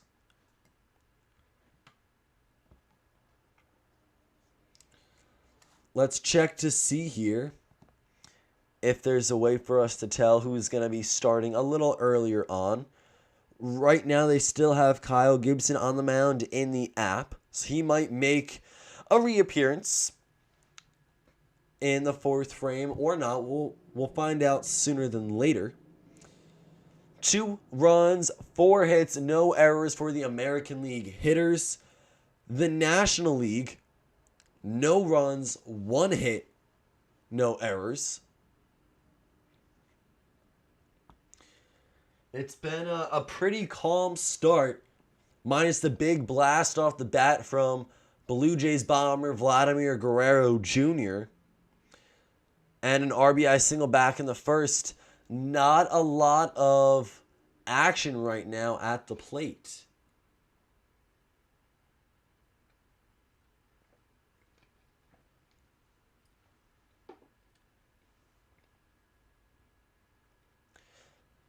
So just more on Vladimir Guerrero Jr. as if the longest home run in an All-Star Game StatCast history wasn't enough. At 22 years and 119 days, as per the MLB app, Vladimir Guerrero Jr. is the youngest American League player to hit a home run in an All-Star game. So he has just set another record here with that one solo shot that we saw. A lot of history being made. Both things with Vladimir Guerrero Jr. We saw Shohei Ohtani, the first player to start a game on the mound and hit leadoff. So much going on right now. It's been fun. We're not even halfway done with the game yet. There's still so much time remaining. Nowhere close to over. The National League still has plenty of time to catch up. The American League has plenty of time to add on to their lead and run away with this.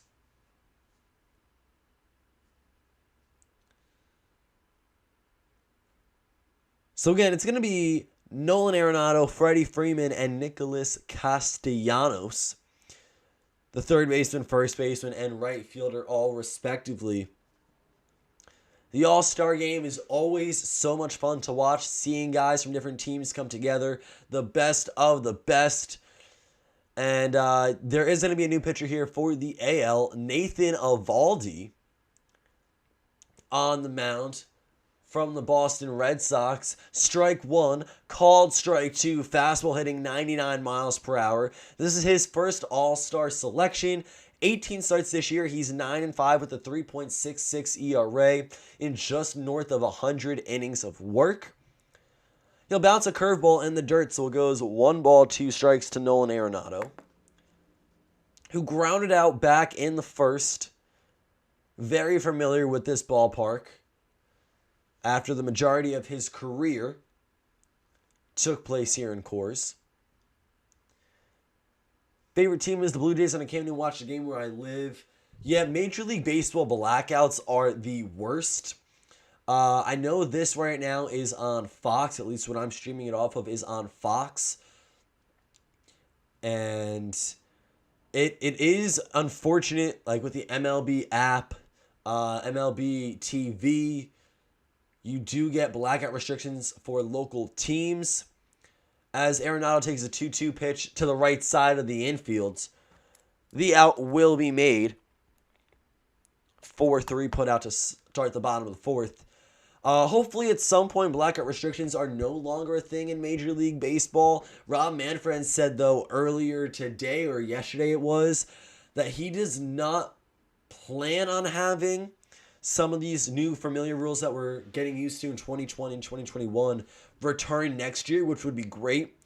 Such as the 7-inning doubleheaders would no longer be a thing again. There would be no runner on second rule, which is so nice because, you know, that does speed up the game a little bit. Sometimes it makes it more exciting. Other times it's just like, well, you know, I'd rather see this game go into 17, 18 innings just for the fun of it. Of course, it is tougher on the players, but from a fan perspective, yeah, you can lose a big audience from that point on because the game gets lengthy, but at the same time, it's like, well, I want to see who wins the battle. So some rule changes or some reversal of rule changes might be taking place going into 2022. Maybe blackouts follow at some point.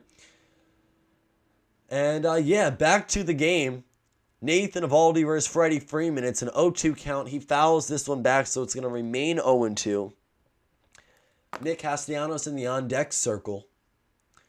And still, as of right now, only one hit for the National League squad.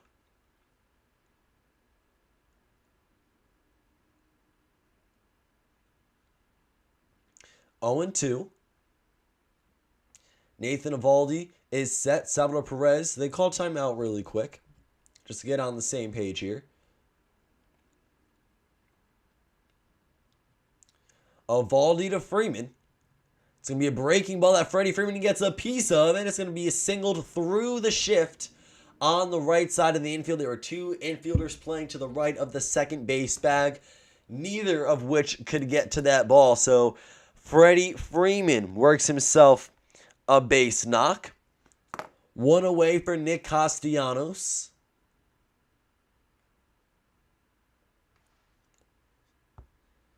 One aboard as well. Now, the Reds' right fielder has 18 home runs and 59 RBIs through the first half of the season. See if he could pick up 1 or 2 runs batted in here in the Midsummer Classic. First pitch, he swings. Xander Bogaerts will make the play, take it to second base himself, and the throw over to Vladimir Guerrero Jr. is in time. So 6 unassisted, and then 6-3.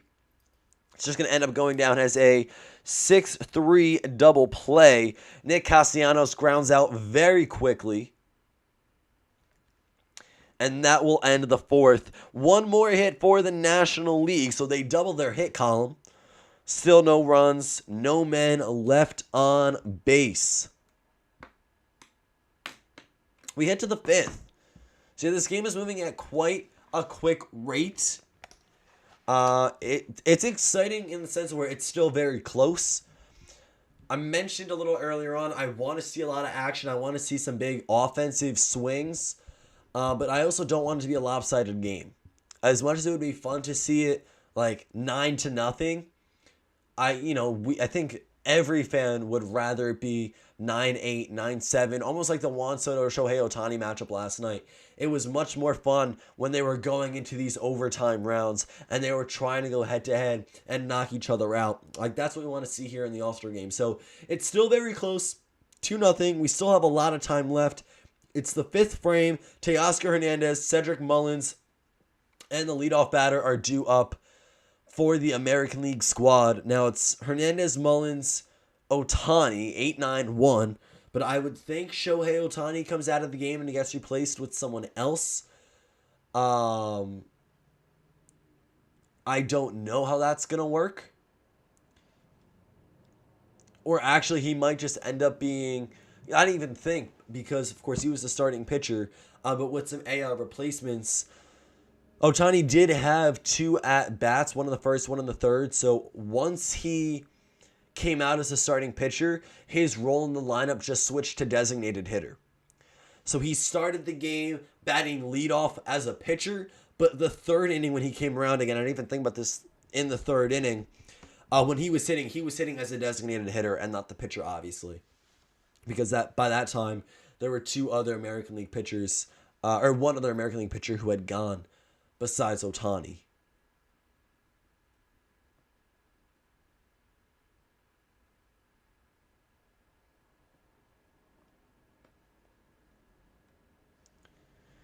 So here we are, 2 runs, 4 hits, no errors for the American League, no runs, 2 hits, no errors for the National League. Again, it's been a close one so far. 6 hits total. We go to the top of the 5th. Teoscar Hernandez is up.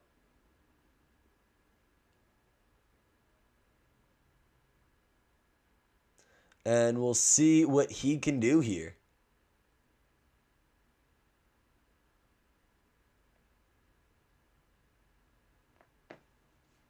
Hernandez grounded out into a double play back in the 2nd. First pitch, aggressive swinging. That's going to get off the top of the wall in right field. Hernandez going for 2, and he's going to be in there standing. It's a leadoff extra base hit. The American League is looking to score their 3rd run of the game. We've got some substitutions to bring you here. But Teoscar is on base with a leadoff double here, top 5. So let's take a look first. National League pitcher. We're going to go to the Miami Marlins. Trevor Rogers, a left-handed hurler. 7-6 win-loss record in 18 games with a 2.31 ERA. 122 strikeouts and 101 1/3 innings pitched. He also has a 1.07 whip. The leadoff double does not help. Here is the left-handed Cedric Mullins batting 9th. This is probably his 2nd and last at-bat. Rodgers will miss down and away. The count is 1 ball, 1 strike. In the outfield now, it didn't look like Castellanos out there. Juan Soto has replaced Nicholas Castellanos in right field, so he will also take over his spot in the batting order. Cedric Mullins hits one hard, but foul for strike 2. You also have Manny Machado, who is coming in for Nolan Arenado.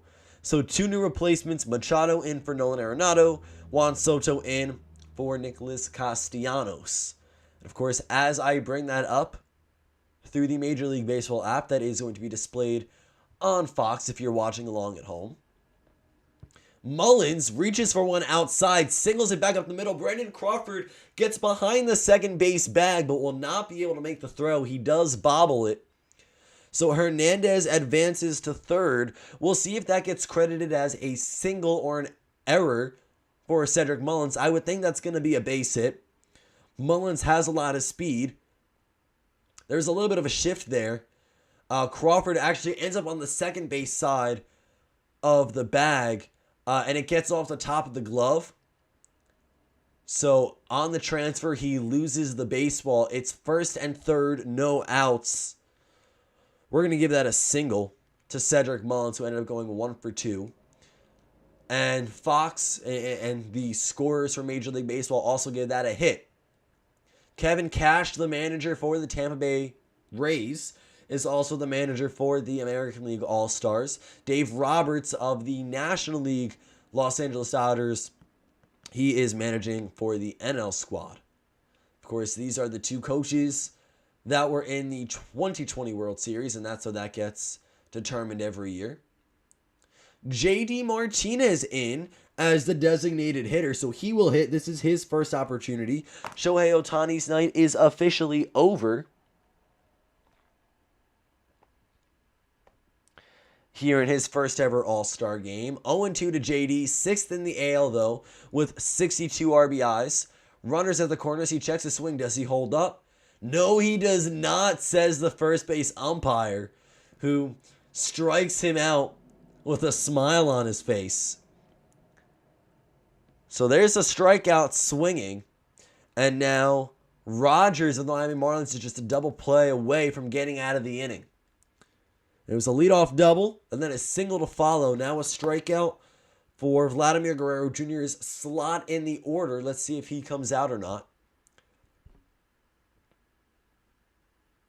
Hitting is Vladimir Guerrero Jr.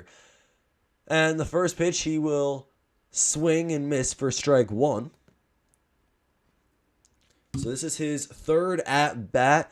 Last time he was in the batter's box, he went yard, 468 feet. The youngest player in the American League to homer in the All-Star game. He's also got the furthest home run in StatCast era at an All-Star game. Lots of history for him here. Again, first of many appearances in this Midsummer Classic for this young ball player. 0-2 count. Rogers to Guerrero. The pitch is on its way. It's going to be chopped to the right side of the infield. It's going to be tough. It's going to be a fielder's choice RBI. So Frazier runs in to make the grab. Cedric Mullins will advance to second. Teoscar Hernandez will score. So it's an RBI fielder's choice. That's how that'll go down.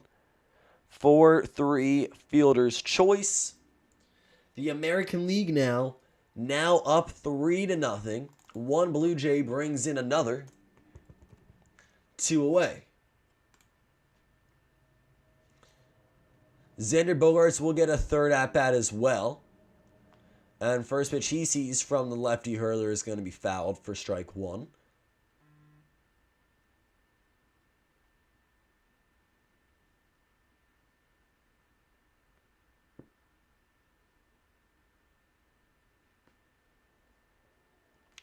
So it's 3-0, the American League looking for their 8th consecutive All-Star Game win. This one will miss near the cleats of Bogaerts. It's 1-1. Xander singled back in the third and struck out in the first. 1-1 count. He's got a runner in scoring position. That would be Cedric Mullins.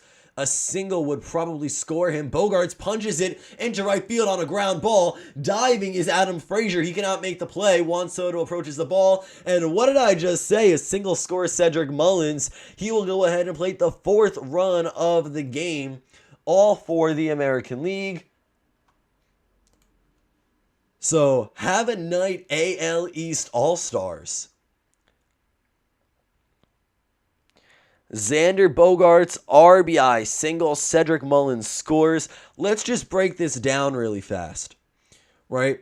Aaron Judge walked back in the second of the New York Yankees. Rafael Devers double of the Boston Red Sox. So it was second and third, no outs. Marcus Semien, RBI single of the Blue Jays. Then we go to Vladimir Guerrero Jr., also of the Blue Jays, solo home run. So already, within the first 3 innings, all of the hits for the AL and all of the runs accounted for came from guys in the AL East division. Now here in the 5th, Teoscar Hernandez doubled. That's an AL East player. Cedric Mullins singled. He's an Oriole in the AL East. And Xander Bogaerts, it's literally all AL East guys. Tough night if you're a Central or West player in the American League. And just by tough night, I mean there's not a lot of execution there, beneficial to the run column. Aaron Judge is in for his 3rd try. He had a walk. And 1-2 count, skies it into right center field. Juan Soto running, coming in, makes the catch. That'll end the inning. Fly out to right ends it, but Trevor Rogers, a little bit of some difficulty he ran into early on there. Teoscar Hernandez, Cedric Mullins both score. It'll be 3 hits, 2 runs, 1 man left on base. It's a 4-0 lead. The National League has to start scratching their way back into this game.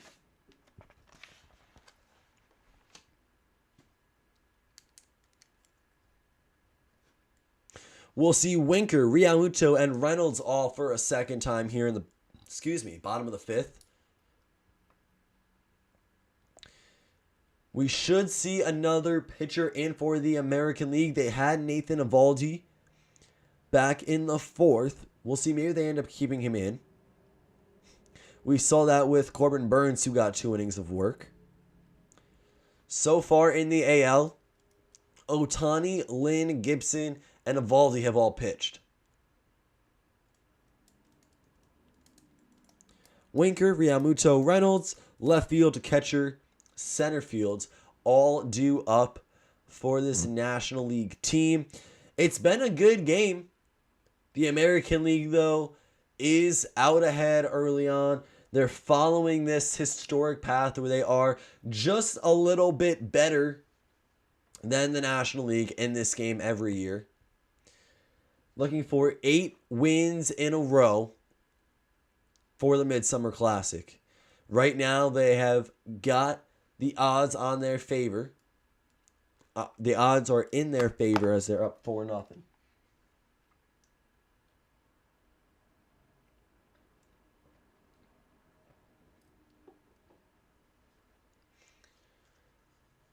We're going to start to see some more substitutions pile up. The National League is getting close to running through the lineup for their 2nd full time. Winker, Realmuto, Ryan Reynolds, like we already said a few times, they're due up here in this inning. If someone gets on board, Adam Frazier will also come up, and he's hitting 9th for them. So after that point, everyone would have hit twice. We might see Dave Roberts go to the bench, some reserves, and pick up some new guys to bring into this game. Just a quick reminder, Juan Soto in for Nick Castellanos and Manny Machado in for Nolan Arenado. So their spots aren't really due up in the lineup anytime soon, but defensively, they are out there in right field and third base, respectively. Back from commercial break here. We are ready for the All-Star game to continue. And how about another new pitcher?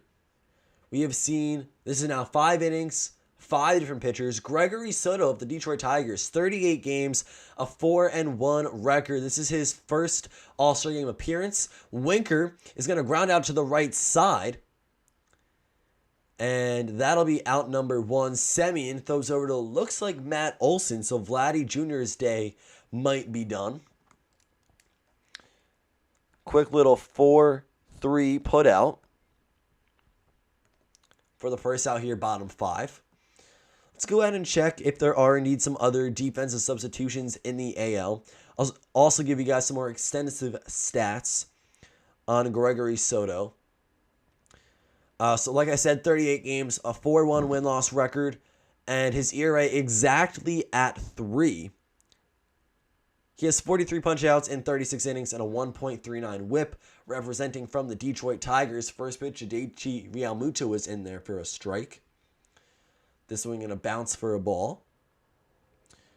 So AL All-Stars. Going to go ahead and add this into the book, because we do have a couple of replacements. JD Martinez has already come in for Shohei Ohtani. Matt Olson is now in for Vladimir Guerrero Jr. JT Realmuto got all of that one. See you later. The first run of the game for the National League is in courtesy of JT Realmuto. It's a solo shot. 4-1 is now the score. So hold on, let me flip the book back around here. The National League really needed to start putting runs up on the board. Getting rid of that 4-run deficit, and a solo shot's the great way to start getting the ball rolling. The momentum is now on their side. Gregory Soto comes in. First All-Star game appearance, probably a little bit nervous. Got a ground ball out, solo home run, and then another ground ball out there from Brian Reynolds. 4-3. 6 pitches, all very quick at-bats. But Realmuto makes contact and it leaves the yard.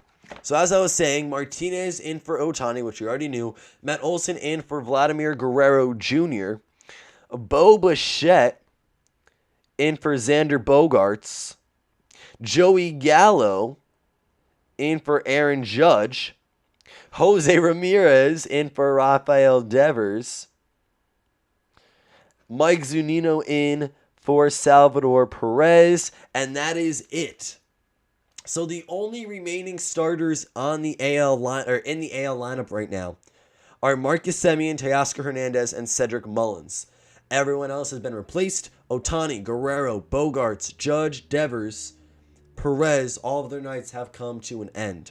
So catching right now for the American League team is Mike Zunino. At first base, Matt Olson. At shortstop, Bo Bichette. In right field, Joey Gallo. At third base, the switch-hitting Jose Ramirez. It's a 2-1 count to Adam Frazier, who is 1-for-1 with a single back in the third. This one's going to be in the dirt for ball 3. 3 balls, 1 strike.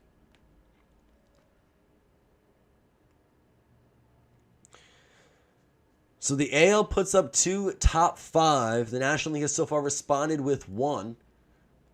Knocking on the door. Trying to make a comeback. Another light dribbler. Bo Bichette's there. The throw is in time over to Matt Olson. 6-3 to end the inning. But not before JT Realmuto goes the other way. Right center field. 1 hit, 1 run. No men left on base. The National League is on the board. It's a 4-1 ball game. Other than that, Soto had a nice outing right there. Gregory Soto from the Detroit Tigers. 3 ground balls, a quick inning of work. Just that one mistake pitch to the Philadelphia Philly backstop.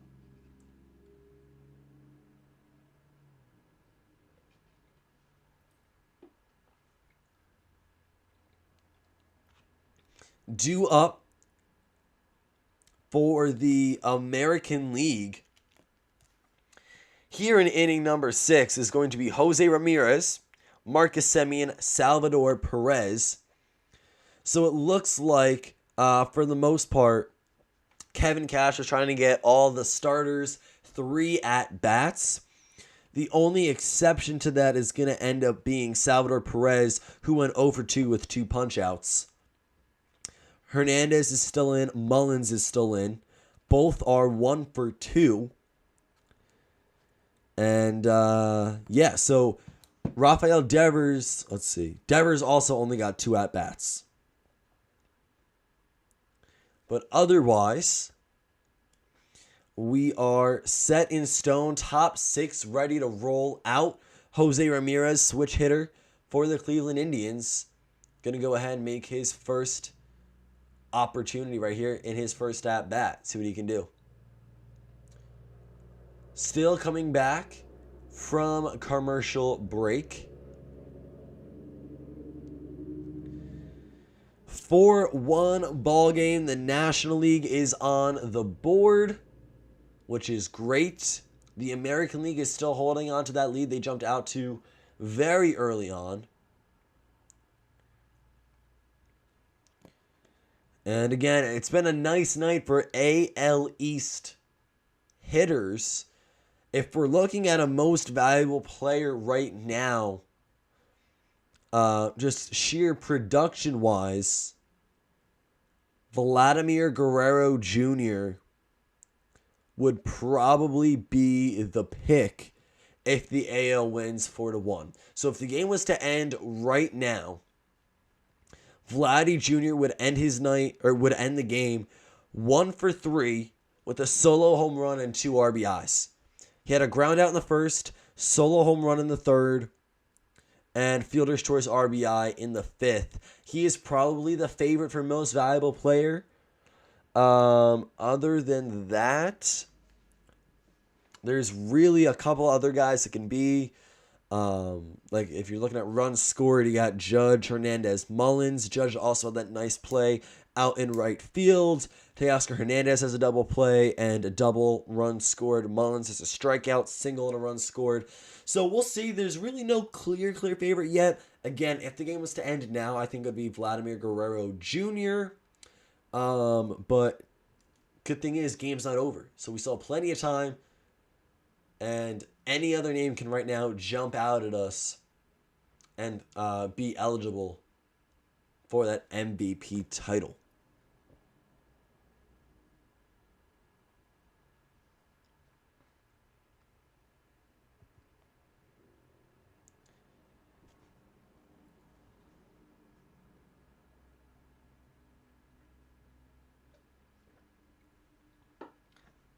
A 4-1 ball game. At the beginning of this, I did predict the American League would win. That's nothing shy from the numbers. 7 consecutive wins. 45 All-Star game wins in their favor. But also just, I really liked the starting lineup for the AL. I thought that really there was no weak spot. The National League, I liked as well. I liked the National League lineup. Just, I was a little surprised with some of the starters. Like, I didn't necessarily expect Max Muncy to be in. Although, again, not saying these guys aren't deserving of it. I wasn't expecting Max Muncy to be the DH. I was kind of shocked with Brian Reynolds starting in center field. Adam Frazier at second base. That's cool too. The Pittsburgh Pirates, again, those teams just showing that you don't have to be good to have all-star representatives starting in these games. Again, at least one starter from every team, or at least one representative from every team. But yeah, we are going to head top 6. The National League may see a change in arms again. Taijuan Walker. So yeah, we are going to see a new pitcher. Taijuan Walker of the New York Mets. He was added in as a replacement later into the All-Star festivities. He's doing incredible, though, this season with the Mets. He bet on himself, signed a smaller contract year-wise with this New York franchise heading into the season. 16 games, a 7-3 win-loss record, 2.5 ERA, 89 strikeouts, 90 innings, 1.03 whip. Doing really well, again, at Citi Field, and with the Mets team looking to compete quite a bit in the second half. First pitch from Taijuan Walker, well off the plate, but the home plate umpire gives it to him for strike 1. This is his first All-Star selection. Opponents are hitting 196 off Walker. And Jose Ramirez is in a pickle for his first All-Star at-bat of the year. 0-2 count. J-Ram's third All-Star appearance. This one runs a little too close inside. 1-2.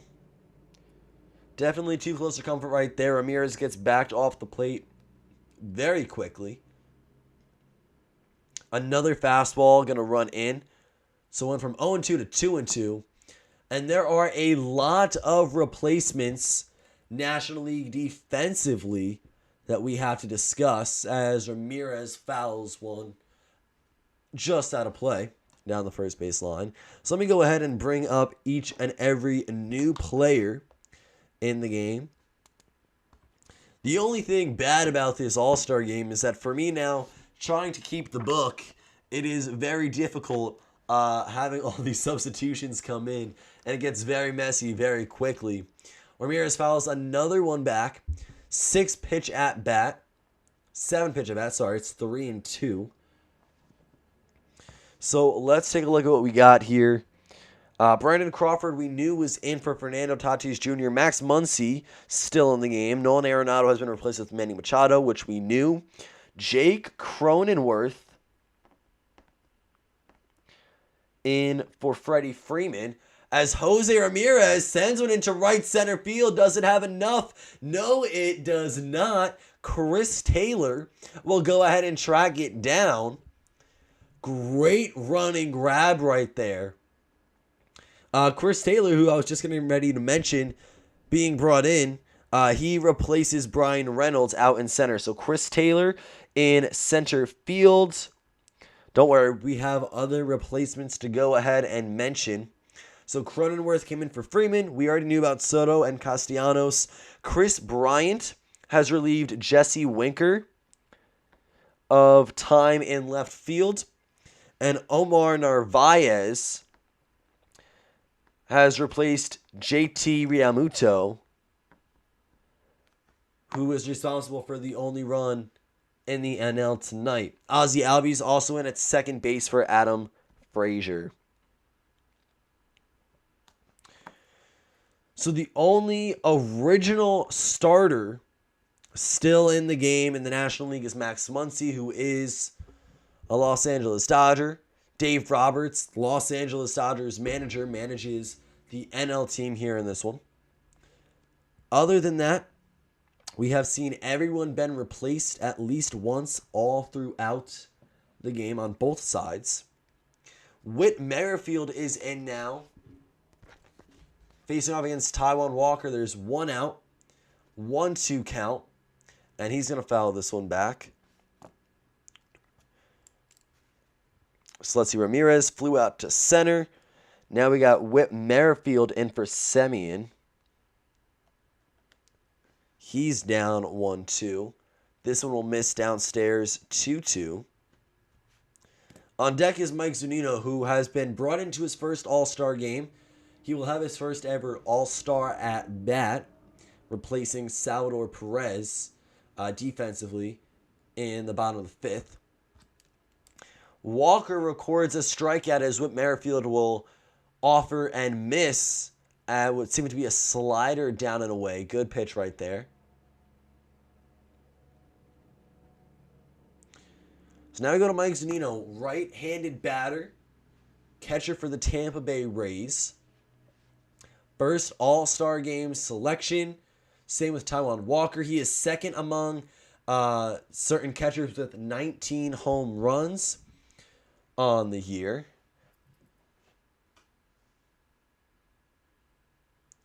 Oh, 1. This one sent high into right field, and oh my goodness, he sends this one into the second deck at Coors Field. Kevin Cash, very happy with his own player. Mike Zunino goes yard the other way, takes Taijuan Walker deep. So the National League scores a run, tries to erase part of the deficit, and the AL claps right back, says, oh no, we're winning by at least 4. Mike Zunino with a solo home run. How about that?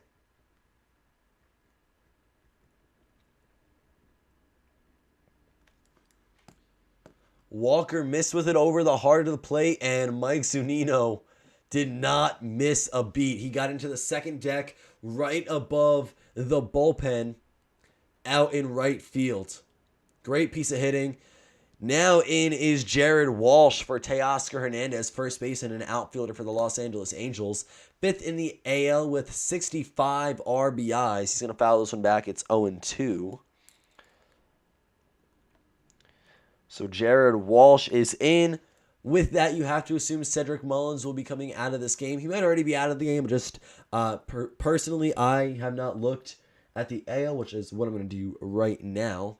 Check that box score. Walsh skies went into center field. 3 guys running in on it. Bryant Taylor and the shortstop, but it'll be Chris Taylor who makes the catch. So a fly out to center. That'll end the inning. Mike Zunino adds another run to the board with a solo shot. It's 5-1 AL. So Cedric Mullins is still in the game, actually. He has not yet been replaced. And we'll take a look now, waiting to see if the AL is going to make a pitching change. Gregory Soto came in to pitch the 5th inning. He was the first American League arm to give up a run.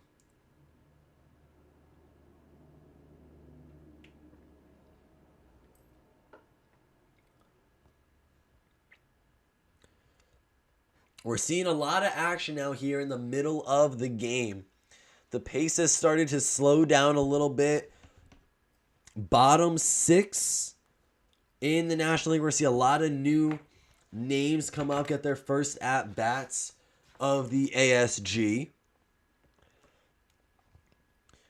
Starting with, let's see, we ended with Adam Frazier in the bottom of the 5th inning.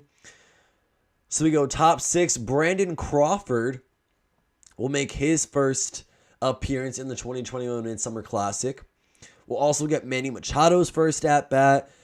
He'll be batting 3rd. He's due up 3rd in the order.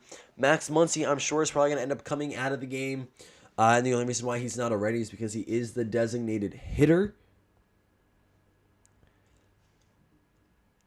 So Brandon Crawford, San Francisco Giants shortstop, will go ahead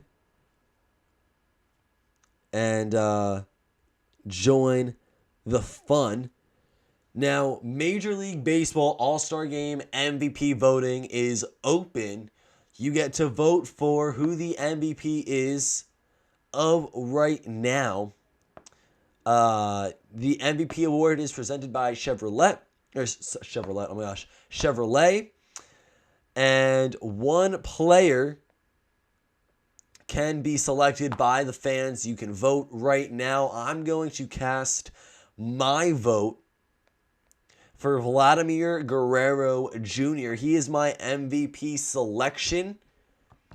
So if you're in the stream right now, if you're in the chat, comment who you guys would select as the MVP of this game. Right now, again, I am giving it to Vladdy Jr. He's got 2 RBIs on the day. Youngest player in the American League to hit a home run. He also has the furthest home run in an All-Star Game StatCast history since 2015. So that's not necessarily anything too crazy, but 468 was a monster home run. Chris Bassett in now from the Oakland Athletics to pitch for the AL, and we'll get Crawford to swing and miss for strike 1.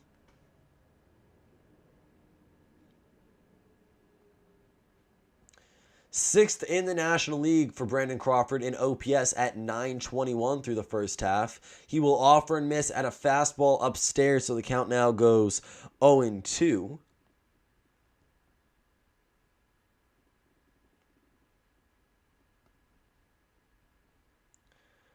So a lot of changes. Adolis Garcia now in center field. You got Jared Walsh, he's in. A couple other American League moves you're going to discuss momentarily as Brandon Crawford punches one into the shallow left center field grass. Jose Ramirez is there to make the catch. Pop up to third, so it's a P5. Max Muncy was due up to hit. Let's see if he will be replaced here by manager Dave Roberts.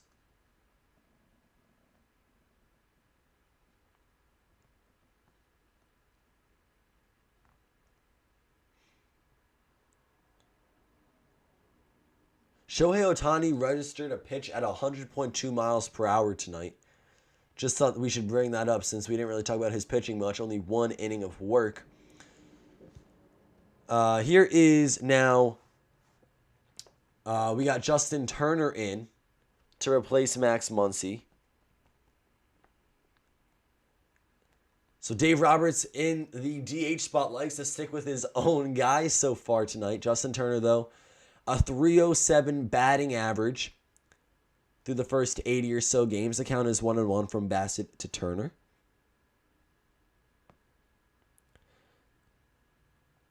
So I have just voted for Vladimir Guerrero Jr. as the most valuable player of tonight's Midsummer Classic. Turner shoots one back up the middle. Whit Merrifield is there right behind the second base bag. The throw to Matt Olson is in time.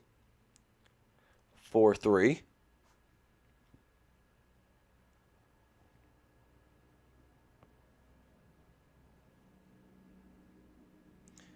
Bottom of the sixth, 2 outs. Gregory Soto is the only pitcher to have given up a run in the American League.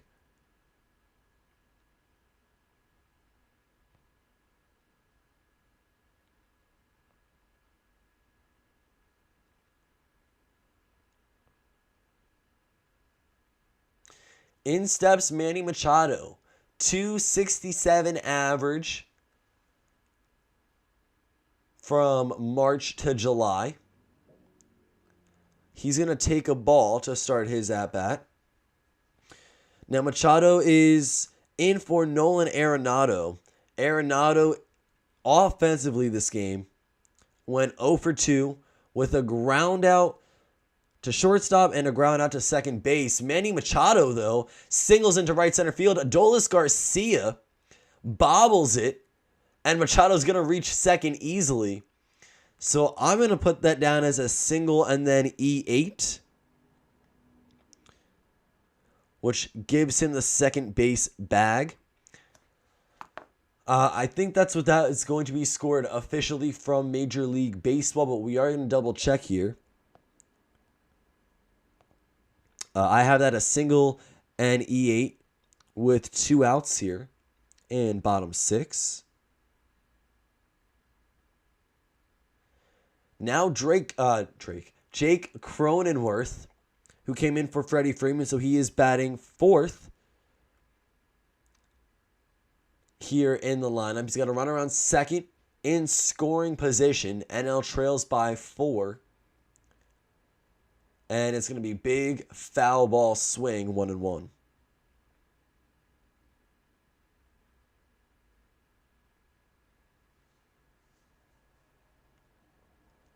Shohei Ohtani is being interviewed right now on the Fox stream with his interpreter.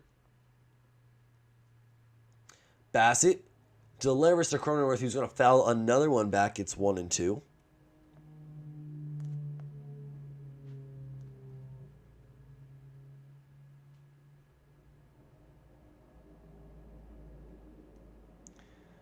So here we go. Jake Cronenworth, infield utility man for the San Diego Padres, a 276 batting average in the first half. That's going to be a curveball that misses downstairs. It's 2-2. So again, go vote for your All-Star Game MVP. Couple of different decisions that you can make right now. A couple of different guys that you can give it to based off their performance here in the Midsummer Classic thus far. Cronenworth takes one upstairs at the letters. Count goes full.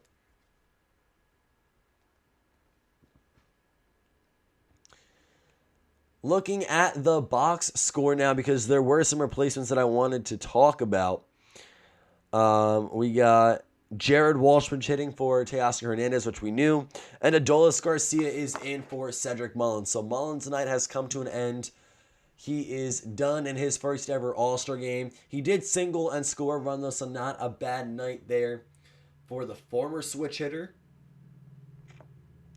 Okay, Adolis Garcia, crazy breakout time with the Texas Rangers here in this first half. And Bassett is going to lose him. Looked to be a changeup down and in. And it is a 2-out walk to Jay Cronenworth. If we're looking at Chris Bassett, the Oakland Athletics starter, he began his outing tonight, his inning, really well. A quick pop out to Jose Ramirez in the outfield grass. A ground out from Justin Turner. But then it got into some trouble. A single and error from Adolis Garcia put Manny Machado at second base. Jake Cronenworth walk now.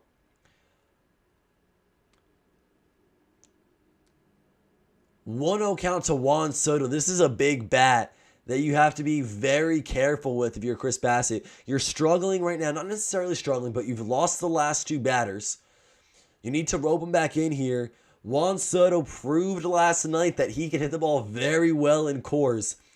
A couple of home runs over 500 feet. His longest went 520 last night. They're actually showing it on screen right now. His 520-foot home run is the longest Derby homer in the StatCast era.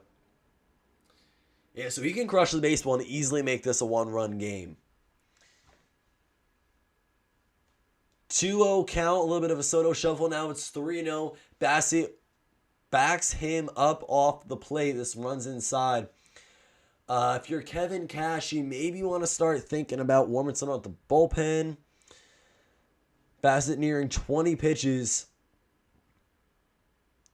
And not doing all too well as things currently stand. 3-1, foul ball to Soto. Someone says Ladd is overrated. I mean, if you want to look at his previous seasons, then maybe you can think that his start to his career was a little slow and that everyone was kind of overhyping him. But this year, based off of his 2021 stats, there's no way you can say he is overrated. And Bassett loses him on a fastball inside. Ball 4. So now this gets interesting. Nowhere to put him. Ducks on the pond. Bases juiced for Chris Bryant. A home run ties this game at 5 runs apiece. Chris Bassett struggling. 2 quick outs. Then a single, walk. Here comes Kevin Cash. Here comes Mike Zunino. They are calling for a mound visit. Sorry, not Kevin Cash, the pitching coach. Kevin Cash is on the phone with the bullpen right now. We'll see. Looks like the call is just going to be made to start warming a few arms up.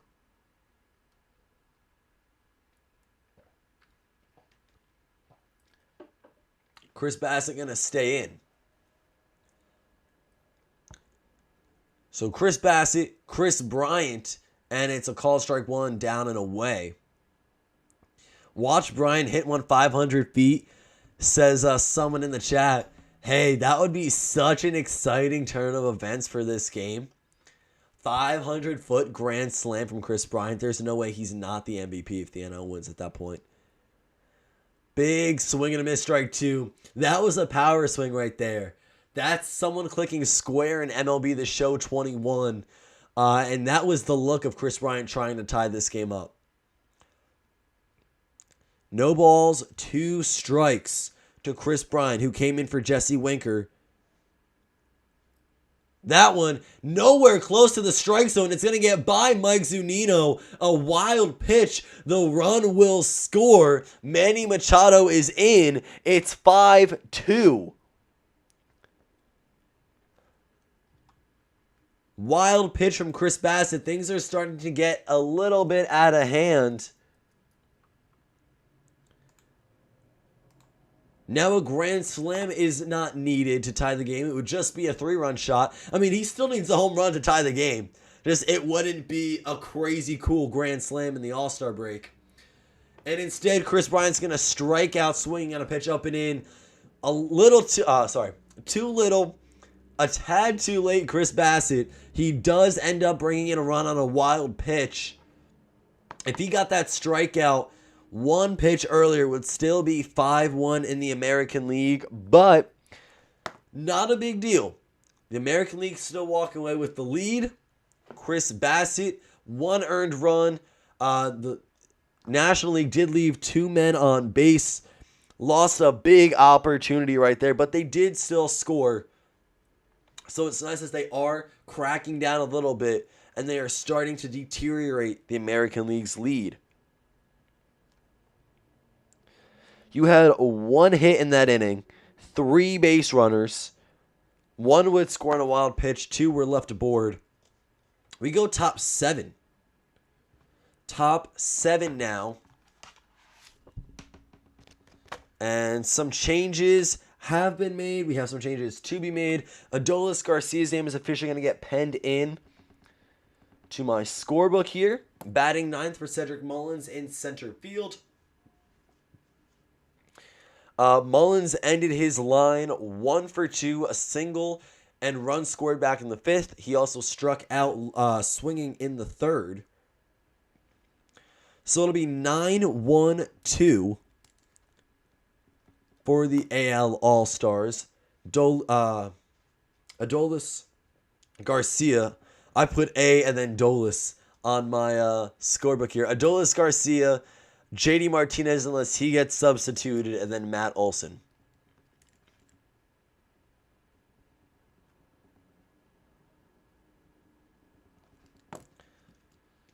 So here we go. 5-2 lead. We are officially in a save opportunity now. A few innings too early, though. It's still only the 7th. But there are a couple of closers that the American League has stacked up or ready to go. Matt Barnes being one of them. Aroldis Chapman the other. If I am Kevin Cash, and I'm sure he knows plenty about this, but if I'm Kevin Cash, I would maybe shy away from Aroldis Chapman. Just because we know it's been a little rough. A couple of blown saves, a couple of losses towards the end of the first half for him. The sticky substance crackdown, it seems like, did not treat him very well, to put into words.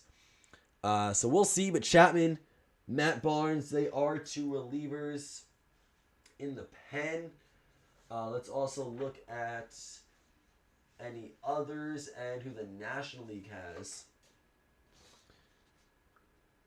So relief pitcher-wise, Matt Barnes, Aroldis Chapman, Liam Hendricks, and Ryan Presley.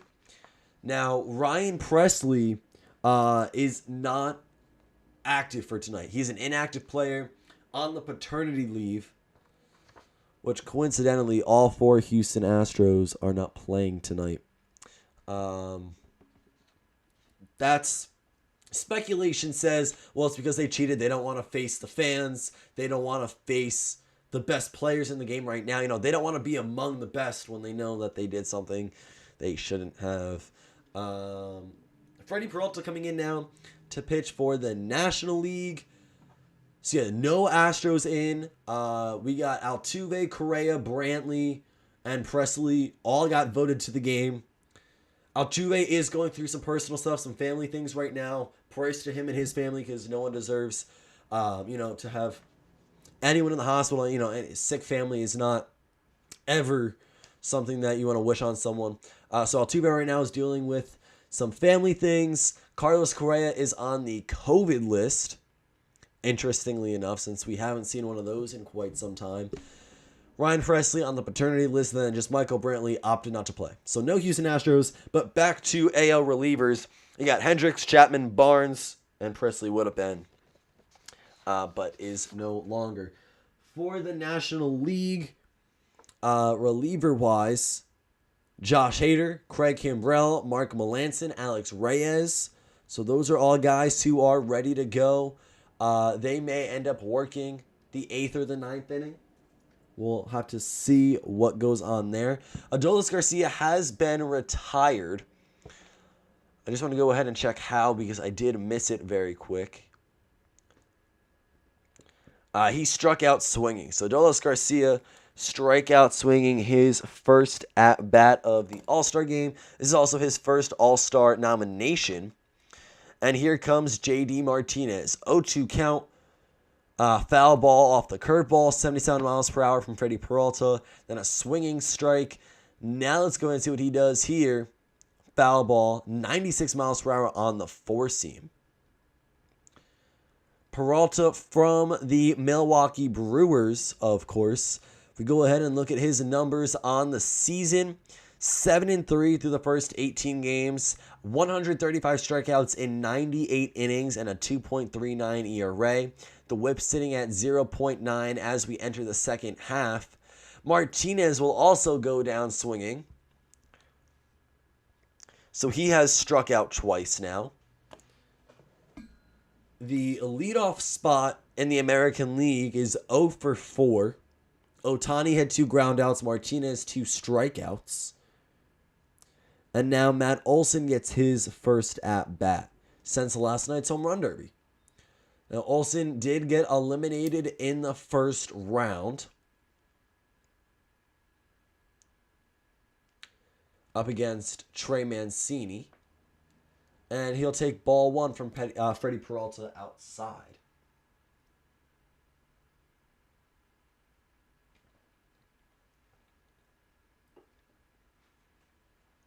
(1-0).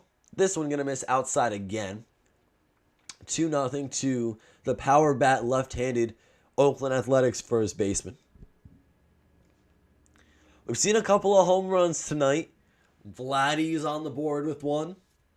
We also saw in the National League JT Realmuto and then Mike Zunino in the American League. So 2 catchers have left the yard this evening out of the 3 home runs. Olson, big power swing, launches it foul. It's 2-1. Matt Olson hitting .282 through the first half of the season. And again, the American League is still looking to lock up their 8th consecutive All-Star title.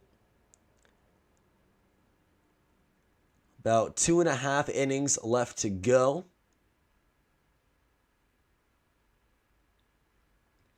And a dribbler foul, 2-2. 11 pitches for Peralta, 2 strikeouts. Which is not bad. Corbin Burns had 2 innings of work, 2 strikeouts. Freddie Peralta now 2/3 of an inning, 2 strikeouts. So both are up there for most strikeouts as a National League pitcher. And Peralta's going to come in and strike out the side. He raises the eye level a little bit, goes upstairs. Matt Olson cannot make contact. Strike 3 got him looking. No hits, no runs, no men left on base. We go bottom 7. National League again, still looking to chip away. They scored 1 run in the 5th, 1 run in the 6th. So they've got momentum, just not enough yet.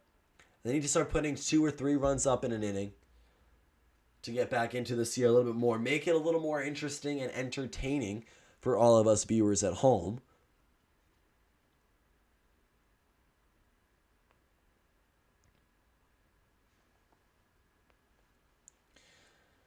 So to everyone in the stream right now, everyone who has joined, everyone who's going to join, thank you all for your support. If you're new to the channel here, subscribe, join the team. Last night was a lot of fun with the home run derby. Tonight it's been great. The All-Star game has not disappointed. 5-2 in the American League's favor. A lot of stuff coming at you guys, though, in the second half of this season. Personally, on the channel. Do a lot of live play-by-plays just like this. Primarily Yankees and Mets games, because those are the channels and the games I get. We'll also try to do some Sunday night baseball. It's going to be fun. MLB Network games, a lot in store, a lot planned. Very excited. In the offseason, we've got a great free agent class. A lot of top-tier shortstops that are going to be available. The trade deadline is 2 weeks away. There hasn't been a lot of rumors going around just yet. There haven't been many rumors swirling, but I'm sure they're going to start picking up soon. The Cubs might be sellers at the deadline. The Yankees might be interested in Joey Gallo. There's a few storylines to follow. Also, we saw two Pittsburgh Pirates players in the All-Star game tonight. Brian Reynolds, Adam Frazier. Maybe one of them gets shipped off before August 1st. So a lot to look forward to. Of course, we do have some division races that are tight right now that will be closing in and winding down with the second half. The postseason, always a great time. The NL West, let me tell you, no one had the Giants, or at least I didn't have the Giants being this good right now. Giants, Padres, Dodgers, all at the top of the mix. It's going to be crazy. It's going to be crazy to see how things end. But going back to the game here, still in commercial break, we are returning right now. Chris Taylor set to lead off the bottom of the 7th. Andrew Kittredge coming on to pitch from the Tampa Bay Rays. First pitch. Omar Narvaez is going to lead things off, but Chris Taylor is due up. Kittredge, this is his first All-Star selection, a 1.47 ERA in 32 games, 6 wins and a loss, 43 strikeouts in just as many innings, and a 0.86 whip. A Rays rep, Kevin Cash, has been going to his guys a little bit now in the later innings of the game. Mike Zunino has gotten a yard, so that's already helped them out. And now they're calling upon a Rays reliever, a Rays righty reliever, to go ahead and get these next 3 outs. 1 ball, 1 strike. Joey Wendell is also in now at third base. So we've got another substitution. Narvaez, Brewers catcher, his first All-Star selection, a 300 average and 8 home runs in the first half. So third base, Jose Ramirez no longer in.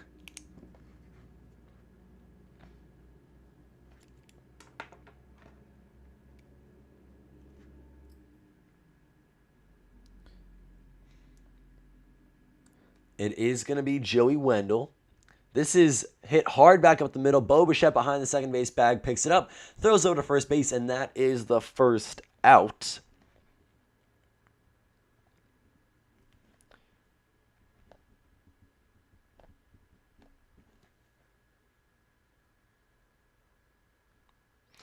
All right. So 1 away now. Swing the bat, and he's going to see one downstairs for ball 1.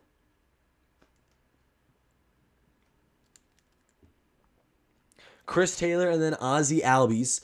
Albies has not yet hit tonight. So it'll be his first AB here, bottom 7.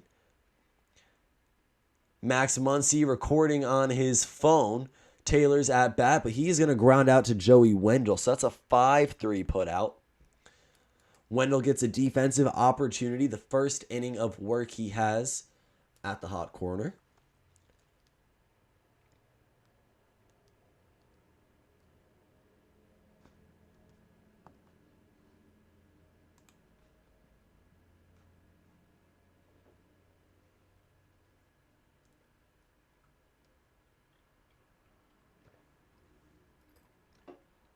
Still a 5-2 game here. Ozzie Albies hitting .262 in the first half. Will take a big swing and miss. 97 out of the arm of Andrew Kittredge.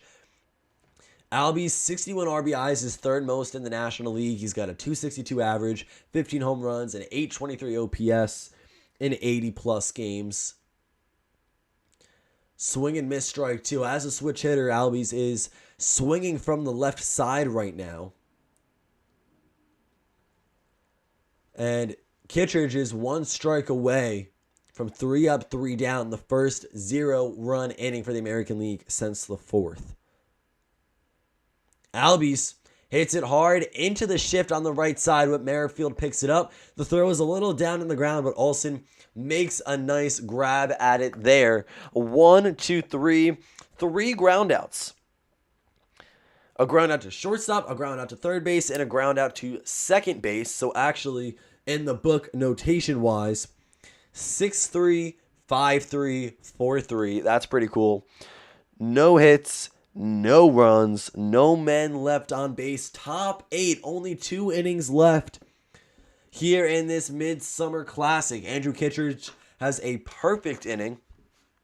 9 pitches, 3 groundouts, exactly what Kevin Cash was looking for. The National League team does not put up a run for the first time since the 4th. They had 1 in the 5th, 1 in the 6th, and now completely shut down and denied here in the 7th. Talking about being shut down and denied, Freddie Peralta in the 7th inning came on to pitch for the National League. 3 strikeouts in a row. He got Adolis Garcia, J.D. Martinez, and Matt Olson. Due up next, Bo Bichette, Joey Gallo, and Joey Wendell. So back-to-back Joeys. We got almost all 3 guys being AL East. Joey Gallo with the exception on the Texas Rangers. Bo Bichette, looking at what he's done so far, it's nothing. This is Bo Bichette's first at-bat of the All-Star game. He's been in for quite a few innings. I believe this is probably going to be his 3rd inning defensively. Xander Bogaerts went 2 for 3. He struck out in the 1st, singled in the 3rd, singled in the 5th, and neither time he got past first base, though. So, Bo Bichette, his first ever All-Star game at-bat is going to be in just a few moments. Then Joey Gallo, who we saw last night at the Home Run Derby, he got eliminated first round to Trevor Story and Joey Wendell. So, maybe Rays batters can go 2 for 2 and, I guess, pinch hit opportunities with 2 home runs. That would be super cool if Joey Wendell gets on the board that way. He's been doing really well this season. I mean, obviously, because he's in the All-Star game. But, like, really overperforming for what he's used to. Obviously, last year the Tampa Bay Rays were great. He put up some good numbers last season, but establishing a great name for himself, Joey Wendell. And he is a bit of a utility player, can play a couple of different positions, infield, and I believe a little bit of outfield. Could be mistaken on that end. The Ted Williams MVP Award presented by Chevrolet will be awarded once this game comes to an end. I voted a couple of times for Vladimir Guerrero Jr. So we'll see who the rest of the fans think is deserving of the award. Coming on to pitch is Mark Melancon in the NL. Bo Bichette will foul back the first pitch. He leads saves in all Major League Baseball. 27 saves, 31 opportunities, a 2.04 ERA, 1.16 whip, 211 opponent batting average in 39 games. So Major League Baseball saves leader is in. A big looping curveball gets Bo Bichette to swing and miss for strike number 2. Melancon facing 3, 4, and 5 in the order. Bo Bichette leads American Leagues in 71 runs scored. So a lot of guys leading in a lot of different categories right now. Melancon goes back to that curveball downstairs, and Bichette will swing and miss. Drop third strike. He runs down to first, but not nearly in time. So make it 4 consecutive strikeouts for AL batters. 3 from Freddie Peralta as a pitcher in the National League, 1 from Mark Melancon. The San Diego Padres reliever gets Bichette to go down on 3 pitches. Next, he'll see how he can match up against Joey Gallo.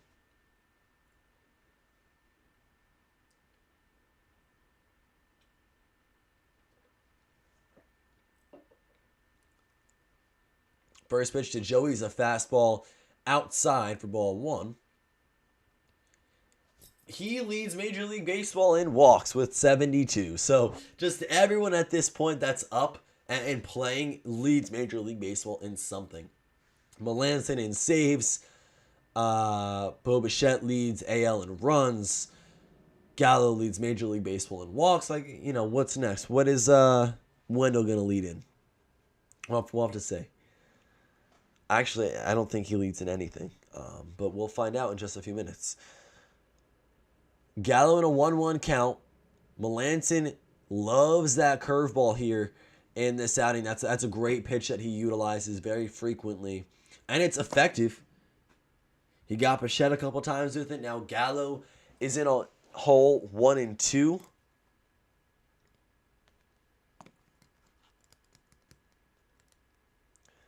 Joey Gallo hit .239 in the first half of the season.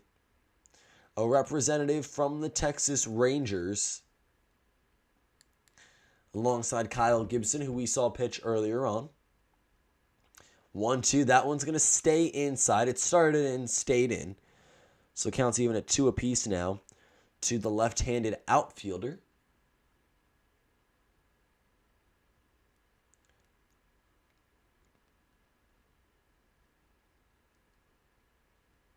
Two, Mark Melancon. Was that a sinker? Looked like it moved a little bit. 93 on the radar gun, but it's going to miss. So it doesn't really matter what it was because Joey Gallo, it's ball number 3. The count is full. There is 1 out. The AL leads the NL 5-2. It is the top of the 8th. Curveball misses down and in. Joey Gallo tosses his bat. His league-leading Major League Baseball in walks. He gets another one. He infamous for that ball 4. And there we go. He is aboard with 1 runner out. Or 1 batter out. We got a pitching coach coming in from the NL.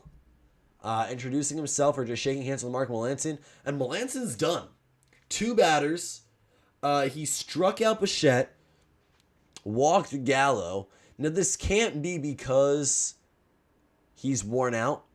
It can't be because, like, they don't think he can do it the rest of the way and get these last 2 outs of the inning. I think it's just for the sake of getting as many pitchers in as possible, which is nice for Dave Roberts.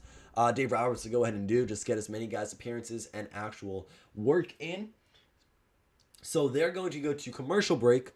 We'll find out who Roberts and the National League coaches are going to out of the bullpen in just a few moments.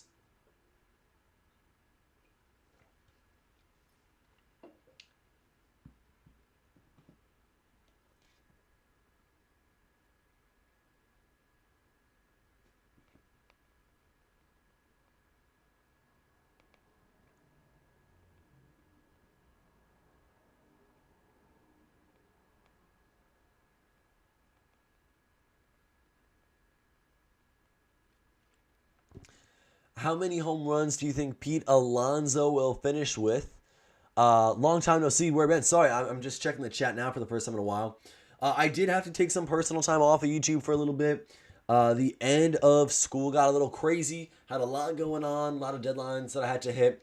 But that, and then I'm also working with the baseball team. So it's been a lot of fun. Very busy, but super exciting. So I've been working a lot. And unfortunately, it hasn't left me with a lot of time for YouTube. It's been a little crazy. Having a good summer, though. Also enjoying it. It's my last summer before college. My last summer leading into a school year before college. I'm going to be a senior. So definitely trying to enjoy these last few weeks of summer because it's gone by pretty quick. But we're going to be here for the second half and beyond. It took, I think it was 2.5 months off. That's on me. I was still watching Major League Baseball, not as much as I did last year just because of how busy I was. But I am back now, full swing of things. Home Run Derby kicked it off. Resurgence, here we are. I'm excited. I hope you guys are as well. But back to your question, how many home runs do you think Pete Alonso will finish with? Well, that is a great question because after what we saw last night, I mean, he's absolutely insane. We watched him win the Home Run Derby in 2019. And then he hit 35 home runs in the first round of the Home Run Derby yesterday. It's like, okay, well, you know, you're crazy powerful. Like, we know that. So, Alonso, let me see. He has 17 home runs currently in the first half of this year. I'd say he gets 40. I think he could probably hit 40. I see that definitely being possible. So, I'm going to go with 40 home runs for Pete Alonso. A rough estimate there. But someone remember that, and once the season's over, if he hits 40 home runs, like exactly, I want you guys to come back to this video and let me know. So it's going to be Alex Reyes who comes in to relieve Mark Melancon, and Joey Wendell with a single right back up the middle. My scorebook is absolutely all over the place right now. Joey Wendell, single he gets to first. It was right back up the middle into center field. Joey Gallo walked, and I did see a comment in the chat. LOL, of course, Gallo would walk. Yeah, there he goes. League leading walks. Might as well go ahead and throw it in for the All-Star game, right? Or else you're not really leading Major League Baseball in walks. So Alex Reyes in, pitcher for the St. Louis Cardinals, reliever for the St. Louis Cardinals, came in to relieve Mark Melancon of the San Diego Padres, who only got one out. But Trey Turner is now in the game at shortstop for the NL. So many substitutions, it's hard to keep track what Merrifield is in. He's going to poke this one to the right side. First base goes to second base to get kind of a lead runner. So a lot that I just threw at you right there. Joey Gallo advances to third. That ball was hit to first. It's going to end up being a 3-6 to retire Joey Wendell, and then a fielder's choice for Whit Merrifield. So Merrifield is on. Wendell is out. We got runners at the corner. So Gallo at third, Merrifield at first, 2 outs. Alex Reyes in. Pitching to Mike Zunino, who's 1 for 1 with a home run. First pitch is going to be off-speed breaking ball off the plate for ball 1.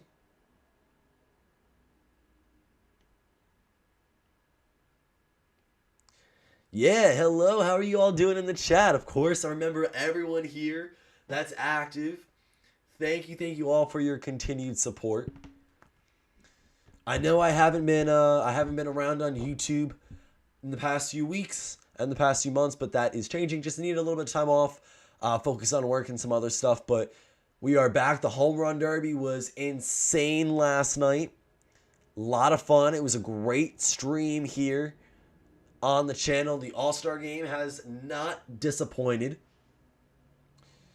So hello to everyone in the stream. Hello to everyone in the chat. Thank you. Thank you all for taking the time out to join me tonight for this Midsummer Classic. 1-2 count, and Mike Zunino, the pinch hit home run man himself, goes ahead and strikes out to end the top of the 8th. Alex Reyes works out of what could have been a potential jam. Right, so it was a strikeout from Melancon. He then gives up a single to Gallo. Gallo would make it to third. Merrifield would make it to first on a fielder's choice after Joey Wendell singled. And then the strikeout there to Mike Zunino. So AL catchers tonight, 1 for 4. So between Salvador Perez, Mike Zunino, 1 for 4, 3 strikeouts and a solo home run. Not bad combined. The 3 strikeouts kind of hurting a little bit. But the leadoff spot is 0 for 4. Ohtani and Martinez. A pair of groundouts for Ohtani. A pair of strikeouts for JD. And it looks like every other slot in the batting order has at least gotten on base once. Are you on Twitter? So I am going to be expanding to Twitter probably instead of Instagram. I tried Instagram once. I'm bad with keeping up with Instagram, like having to post like pictures and everything. I'm also on Twitter more personally. So I will be expanding onto Twitter for like this channel either during the All-Star break, potentially like as early as that, or maybe in the postseason. Probably I was thinking more for the start of the postseason, getting onto Twitter. And we're probably going to start doing some shorts here on YouTube, the YouTube Shorts. I'm going to start diving into that. But yeah, so a lot of changes coming, like good changes. Like I'm back on the channel. I'll be back active again. I actually am. I'm back for 2 days now with the home run derby and the All-Star game. But then I am going away on vacation later this week. So I'll try to figure out something there. I'll probably end up doing some shorts while I'm away just to have something out for you guys. Not a lot of edits. Just some simple graphics of whatever I'm talking about, maybe highlights for the day or whatever. But a lot coming at you guys, a lot of changes. I really want to help grow and expand the channel quite a bit over the course of the rest of the season and the off season. So I'm excited. A lot that I am looking forward to. So as for you guys, I hope you are just as ready for it as I am. Now we're going to the bottom of the 8th inning.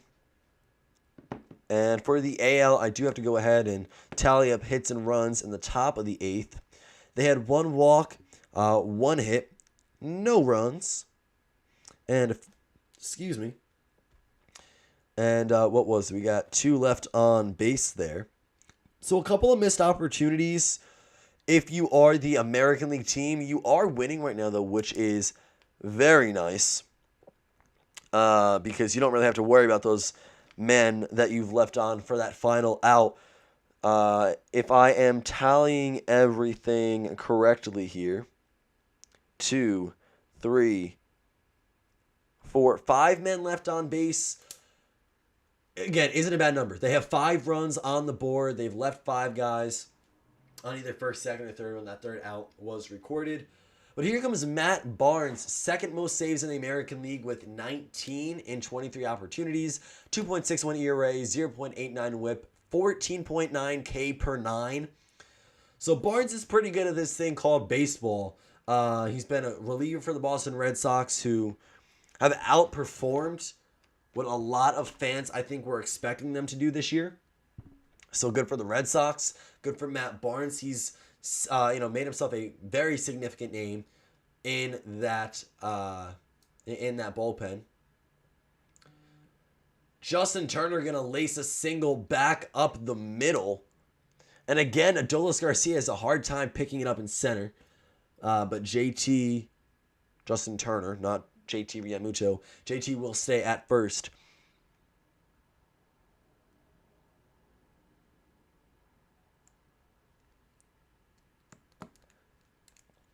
So a single from Turner. I seem to miss how Brandon Crawford was out. I was talking and didn't realize actually it wasn't even Brandon Crawford. It's Trey Turner. Trey Turner has come in to relieve him, I believe.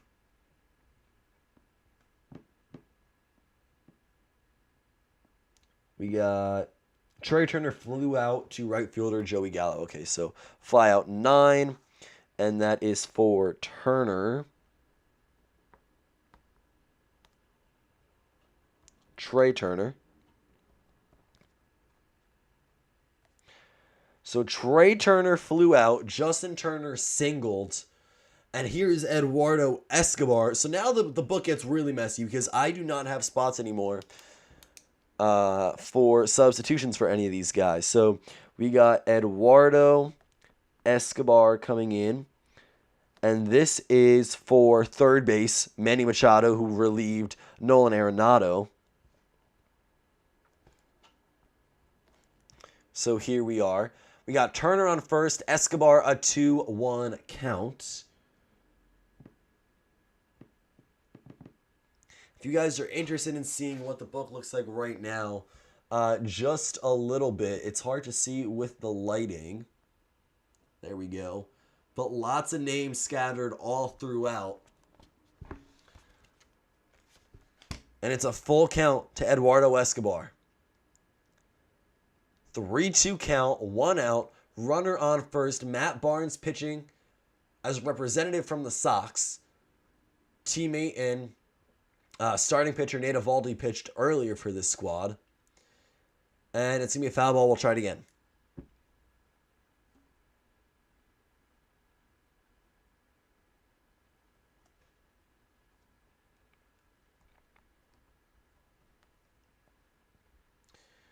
Best in the NL West. The Giants are 57-32. Dodgers 56-35. Padres 53-40. Talked about a stacked division, the most competitive in all of Major League Baseball right now. It's going to be so much fun to watch that play out in the second half. I think I said that already earlier on, but hey, 3 teams that are not expected to slow down anytime soon.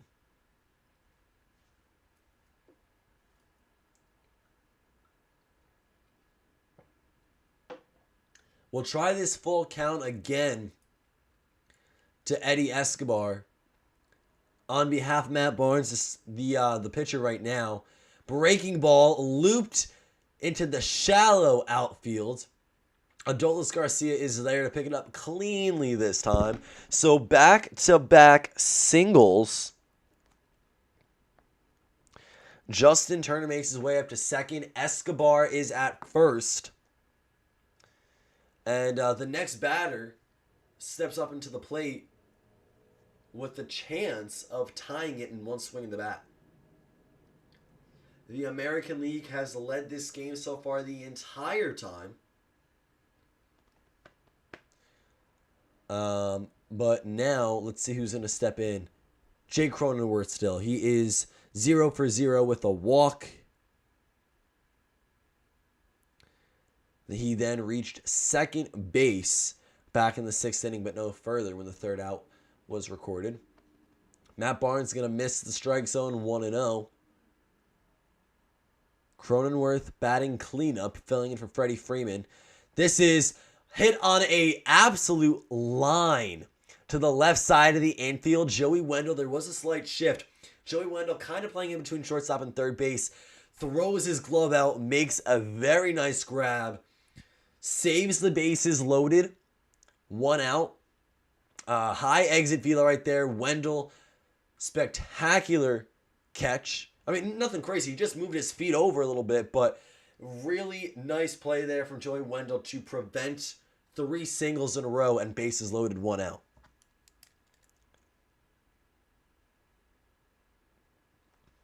Cronenworth lined out to third, 2 away. And here's Juan Soto. We talked about his power. We know that he is capable of hitting baseball's 500 plus feet here at Coors. If he doesn't right now, this game is tied. Hello to everyone in the chat and in the stream. Thank you for joining me. If you guys are new to the channel, I ask that you drop a like here on the stream and subscribe. Join the squad. A lot of fun stuff coming at you guys for the second part of the 2021 season and beyond. Postseason is going to be fun. Free agency is always a blast in the winter. We're kind of focusing on the present right now. 2 outs, 0-2 count. Matt Barnes has worked into trouble a little bit. 2 men on the bases. 2 men on the base paths. And he bounces one right here. Zunino keeps it in front. So 1-2 to Juan Soto, who walked back in the 6th inning.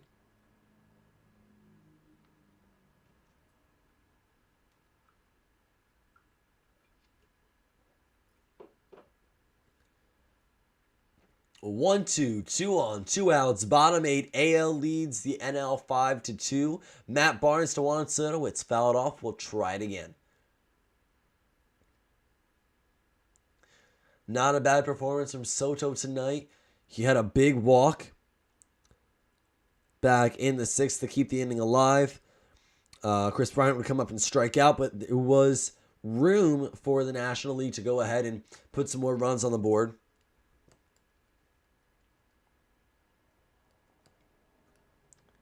Soto takes one as Matt Barnes misses up and away at 95 miles per hour on the fastball.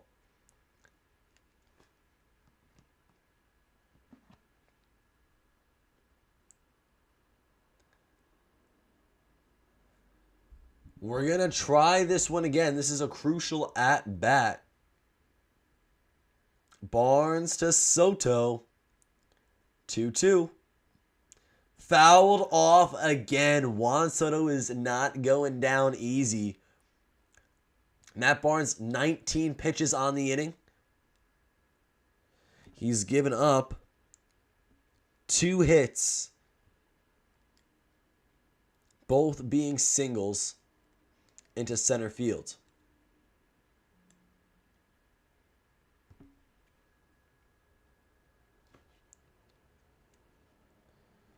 Here we go. 2-2 count. Curveball just low. A tiny glimpse of the Soto shuffle, but nothing too crazy. The count is full for Chris Bryant, who was going to be on deck. Juan Soto up in the box right now. And Matt Barnes really trying to get out of this inning unscathed. 3-2. It's going to miss outside. Juan Soto is 0 for 0 in 2 at-bats, or 2 plate appearances, with a pair of walks. Justin Turner moves up to third. Eduardo Escobar to second.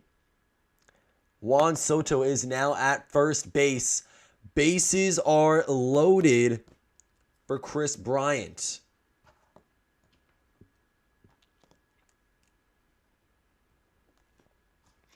Bryant struck out with runners at second and third back in the 6th.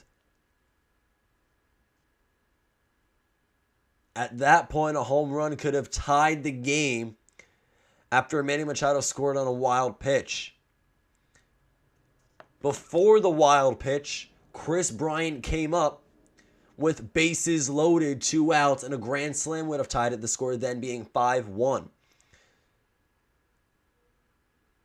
Now another grand slam opportunity. He's got 6 grand slams in his career with bases loaded and 57 at-bats. He's also hitting .246 in that time. First pitch is going to miss upstairs. He checks his swing, but holds up 1-0.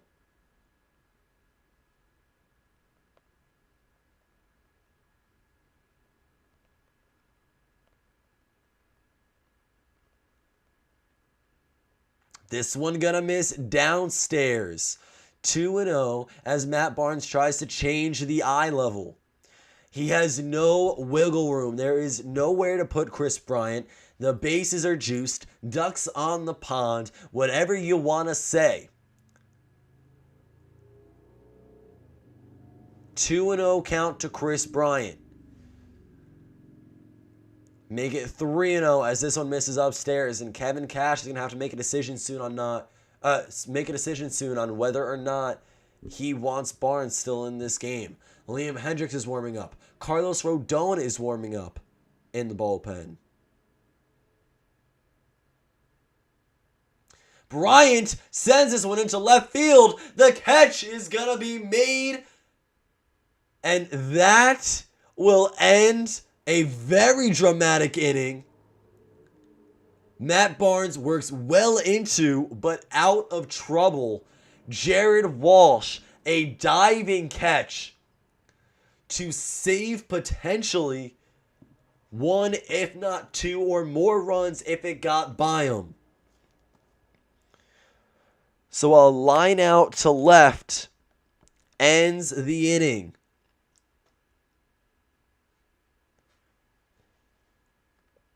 2 hits, no runs, 3 men left on base. You talk about missed opportunities for the AL, who is winning this game when you have runners on. The National League has also left a significant amount of guys on the base paths. They just left the bases juiced here in the 8th. They had 2 guys on base when that third out was recorded in the 6th. And it looks like in total, they're looking at 7 men left on base, which, even if about half of them scored, this game would be a completely different situation right now. We're going top 9 in this Midsummer Classic. The American League is 3 outs away, pitching-wise, to winning their 8th consecutive All-Star game. Hitting is going to be Jared Walsh, Adolis Garcia, and then the top of the order. They can go ahead and try adding some more runs onto the board. That never hurts. But then they need 3 outs on the mound to go ahead and lock things up in the bottom of the 9th, shut down the NL for good. And I would think Liam Hendriks is the one to come in and close it out. So out of other relievers the American League team has that they could use or that they could have used throughout the game, I'm thinking it was only Aroldis Chapman. Yep. So Aroldis Chapman being the only other big name reliever they did not get to use. He was one of 2 all-star pitchers from the New York Yankees. The other was Garrett Cole, which I'm almost surprised he didn't have an inning of work in. I don't know if that was just, they didn't get to him type of thing, or maybe, they ran out of time. I have no idea. I was going to say, maybe it was like, oh, Kevin Cash doesn't want to use Yankees. I doubt that's the case, though. I'm sure he's trying to win this game as much as all the players are. And I don't think it's that serious. But there is obviously a huge rivalry between the Yankees and Rays. Some bad blood there. It goes beyond the rivalry a little bit. But on the scoreboard, 5 runs, 8 hits, 1 error for the American League, who looks to go ahead and close out this 9th inning with a win. Craig Kimbrell on the mound for the National League, looking to just hold it at a 3-run deficit. He leads NL relievers in a 0.57 ERA and 0.66 WHIP.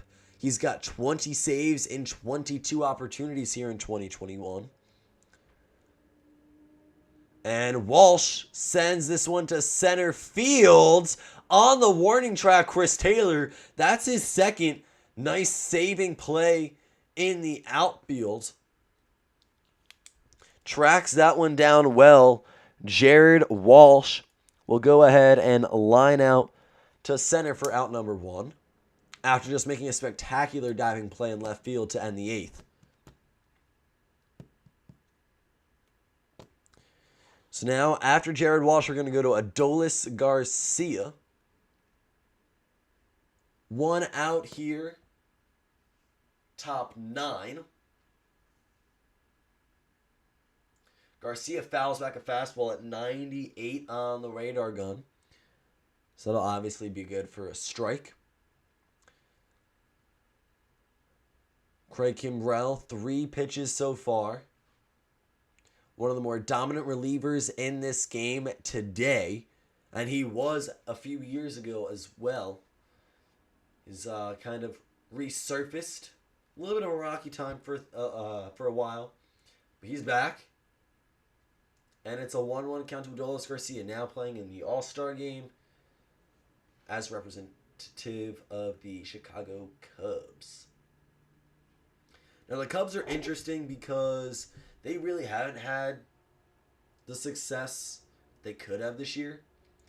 So they're thinking about being sellers, whether that's Chris Bryant, who's in a contract year right now, so he's almost done right now with Chicago to begin with.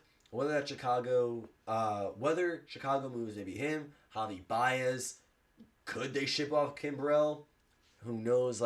It just seems like they have shifted their focus from competing this year to, okay, well, maybe we take a step back, get rid of a piece or two, and go from there. So we'll see. By the end of the season, Kimbrell might be in a new home. Right now, the left fielder for the National League, Chris Bryant, he might be in a new home. But trade deadline is up in 2 weeks. So anything that happens, I'll be covering it here on the channel. So make sure you subscribe, notifications on, all that good stuff. And Garcia in a 1-2 count is going to send a single back up the middle. He's pushing for 2. He's going to get in there. Some aggressive base running with the 3-run lead. And that's a double. That's going to go down as a 1-out double. It was hit hard, but the friction with the grass kind of slowed it down a little bit. So Adolis Garcia, I think he had 2 in mind since the get-go. 1-out single. He turned it into 2 bases. That's what we love to see. Aggressive base running. The National League is going to need a little bit of that. And some base runners in the bottom of the 9th if they want to go ahead and win this game. Here comes Nelson Cruz, NC Boomstick 23. 930 OPS, 4th in the American League. 78 games this season. A 304 average. 18 home runs. 46 RBIs. This guy continues to crush it no matter his age. Good for him. First pitch he sees, sends it to first base, and Kimbrell's there to cover. Cronenworth to Kimbrell for a ground out.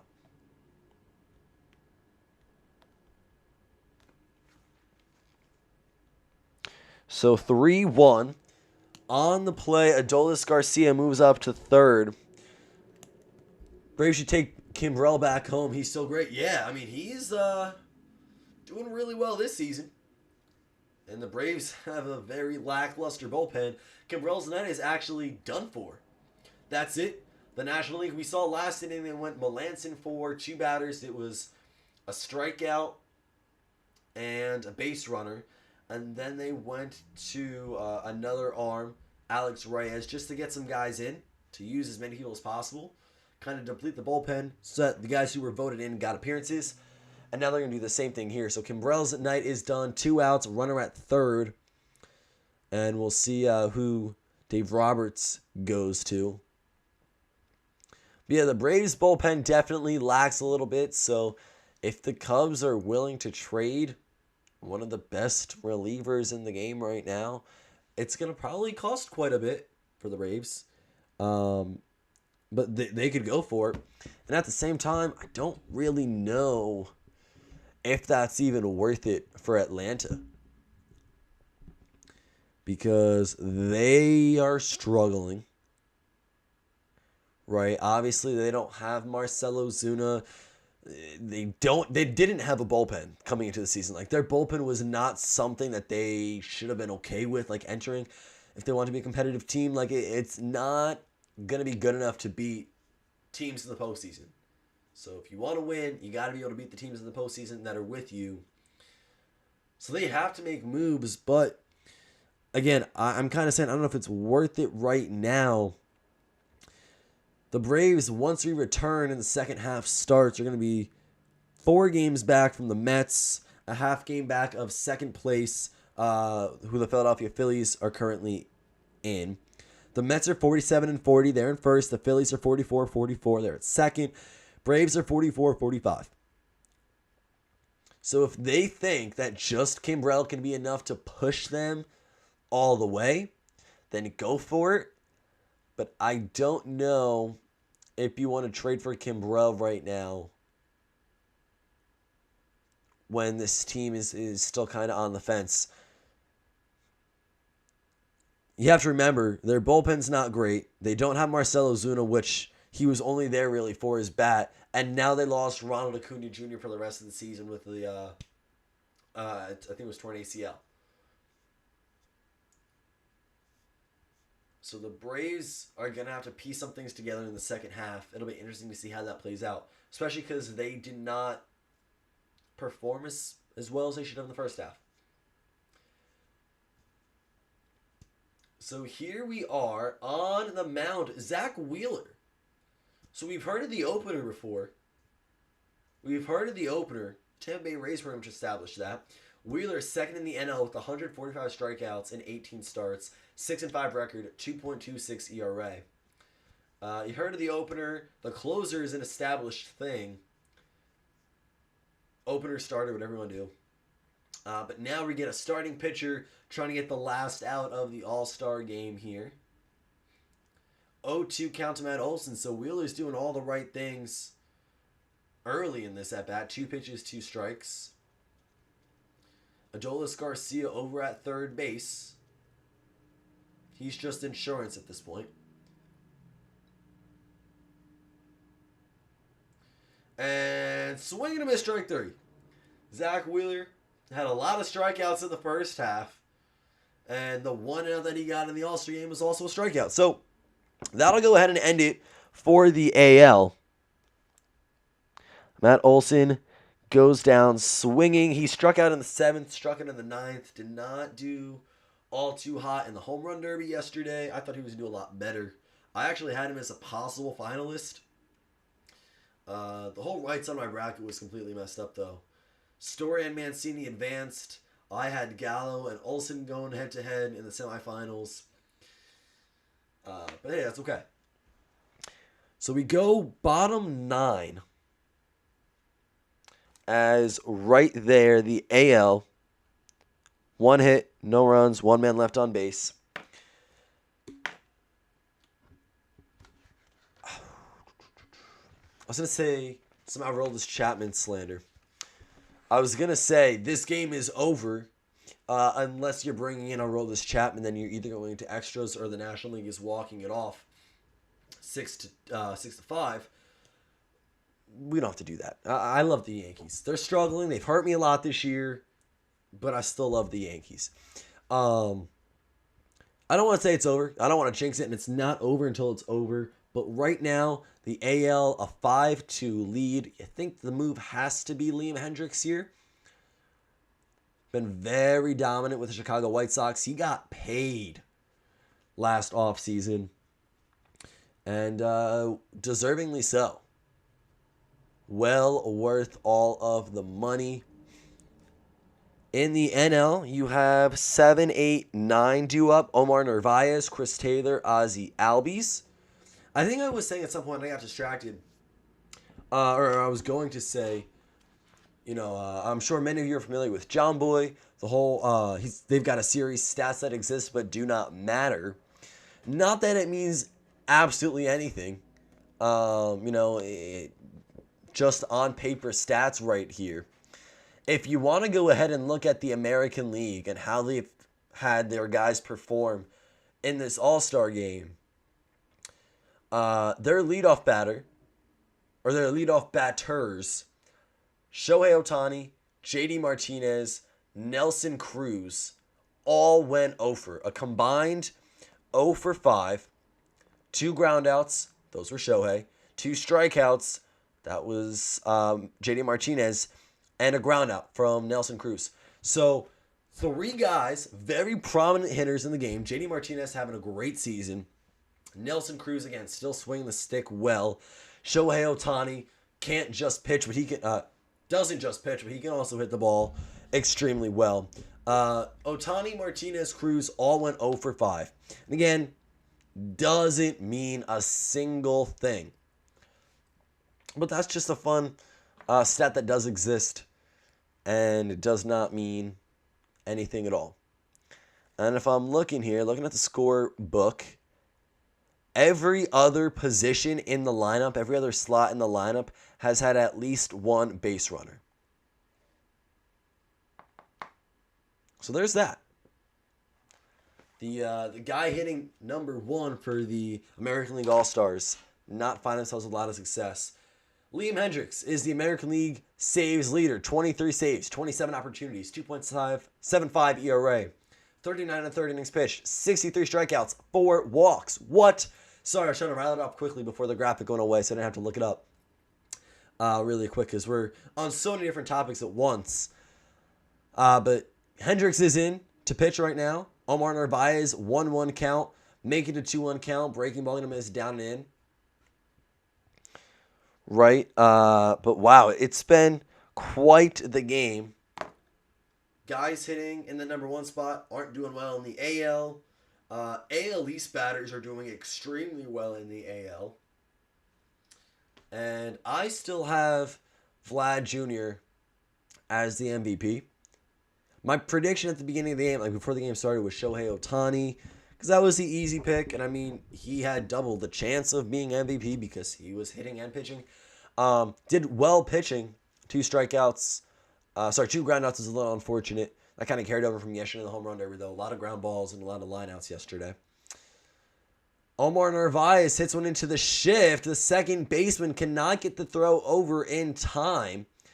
Whit Merrifield does a good job getting to that ball. Just the throw is not quick enough to the bag. So a leadoff single for Omar Narvaez. And that'll bring up Chris Taylor of the Los Angeles Dodgers. Man, I am all over the place with different conversations. Hope you guys are staying with me here. AL East guys doing really well. I think Vlad Jr. is going to be MVP, player of the game. Chevrolet, the Ted Williams MVP award winner. So that'll be fun.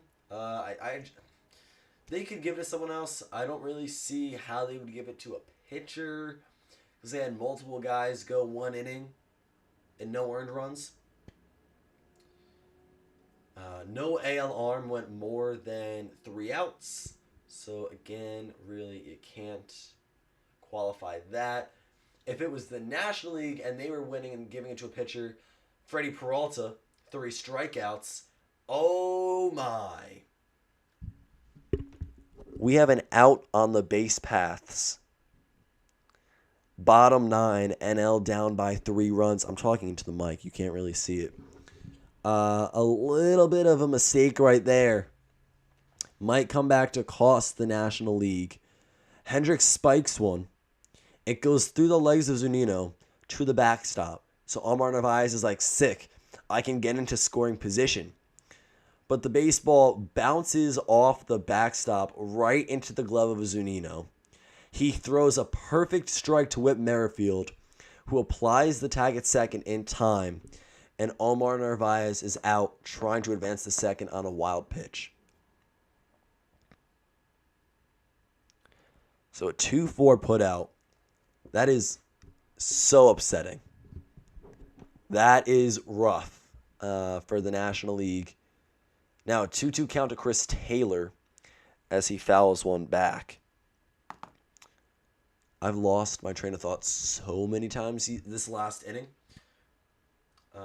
But yeah, I thought Shohei could have been valuable for the MVP. Vlad, the innings-wise. Like, if the NL won and they were giving the MVP award to a National League pitcher, Freddie Peralta, 1 inning, 3 strikeouts, extremely dominant. That was great. But other than that, you would have to think offensively. Guerrero, 2 RBIs and a home run. It goes to him. So we'll see if I'm right. I voted for Vlad Jr. I predicted the AL was going to win the game. I also had Shohei Ohtani winning MVP again, like I said. No big deal there. Had a lot of predictions wrong yesterday in the home run derby. So, with that, Liam Hendricks, wait a second. AL pitchers in the last 8 All-Star games, a 2.22 ERA combined, 195 opponent batting average, 78 strikeouts, 23 walks, and that's including tonight. I think Liam Hendricks has a microphone in his ear right now, or like has an earpiece and he's talking right now. I have no idea. I can just see the earpiece.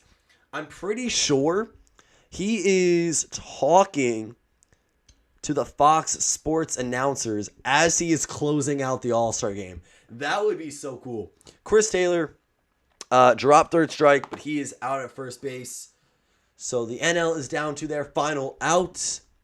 The first pitch to Ozzie Albies will miss for ball 1. Hendricks is 1 out away. The AL is 1 out away from their 8th consecutive Midsummer Classic win. That's really fun. We're going to stick around until the MVP is announced. We'll announce it on stream. I'll wrap it up shortly thereafter. We've been live for just north of 3 hours and 20 minutes. 2-1 count as Hendricks throws a fastball down in the dirt. Ozzie Albies is the National League's last chance to go ahead and win this. JT Realmuto homered back in the back in the 5th. And then the other run was a wild pitch in the 6th, which Manny Machado scored on. He singled. Julius Garcia had a hard time picking it up, so Machado got to second. He then moved over to third base on 2 walks and scored on a wild pitch. So, solo home run, wild pitch, full count to Ozzie Albies. Down to the last strike of the game. It's been a fun night. I've had a great time tonight, guys. I hope you guys all did as well. Again, we're not done just yet. I'm probably going to end up sticking around until the MVP is announced. I don't know how long they take to make that call. Ozzie Albies is like, hey, we're down, but not out. He sends a ground ball all the way to the wall. Gallo kind of takes a weird approach to it out in right field. It was going to be a double anyway. Ozzie Albies, 2-out double. So now, if you're Omar Narvaez, you're really sitting there scratching your head. Because you had the leadoff single. You were out to no fault of your own. Just a terrific ricochet in favor of the American League. Like, it bounced right back into Mike Zunino's glove. But Narvaez was out trying to get to second. That double could have potentially scored the 3rd run of the game for the National League. It would have been 5-3. Tying run comes up now with 1 out, and it's Trey Turner. Maybe you try to lay down a bunt or something. You're not going to bunt here with 2 outs. Maybe with 1 out, you try to get aboard with it, but I don't know. Turner swinging first pitch, sends it to Whit Merrifield. He's there to make the throw over. Liam Hendricks leads the American League in saves. He just saved the game for the American League in the All-Star game. I was going to say Home Run Derby. But this one is over. A 5-2 final. The American League wins it. 4-3 ground out to end this ball game. Shohei Ohtani gets the win. Corbin Burns gets the loss. Liam Hendricks with the save. Not a bad night. A lot of fun. A lot of the AL action came from AL East players. It came middle of the game.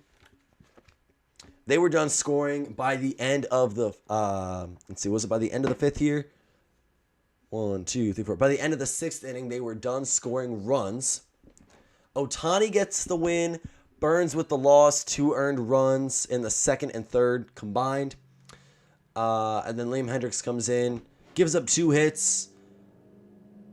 Gets the save, though, nonetheless. And we'll take you through the final box scores.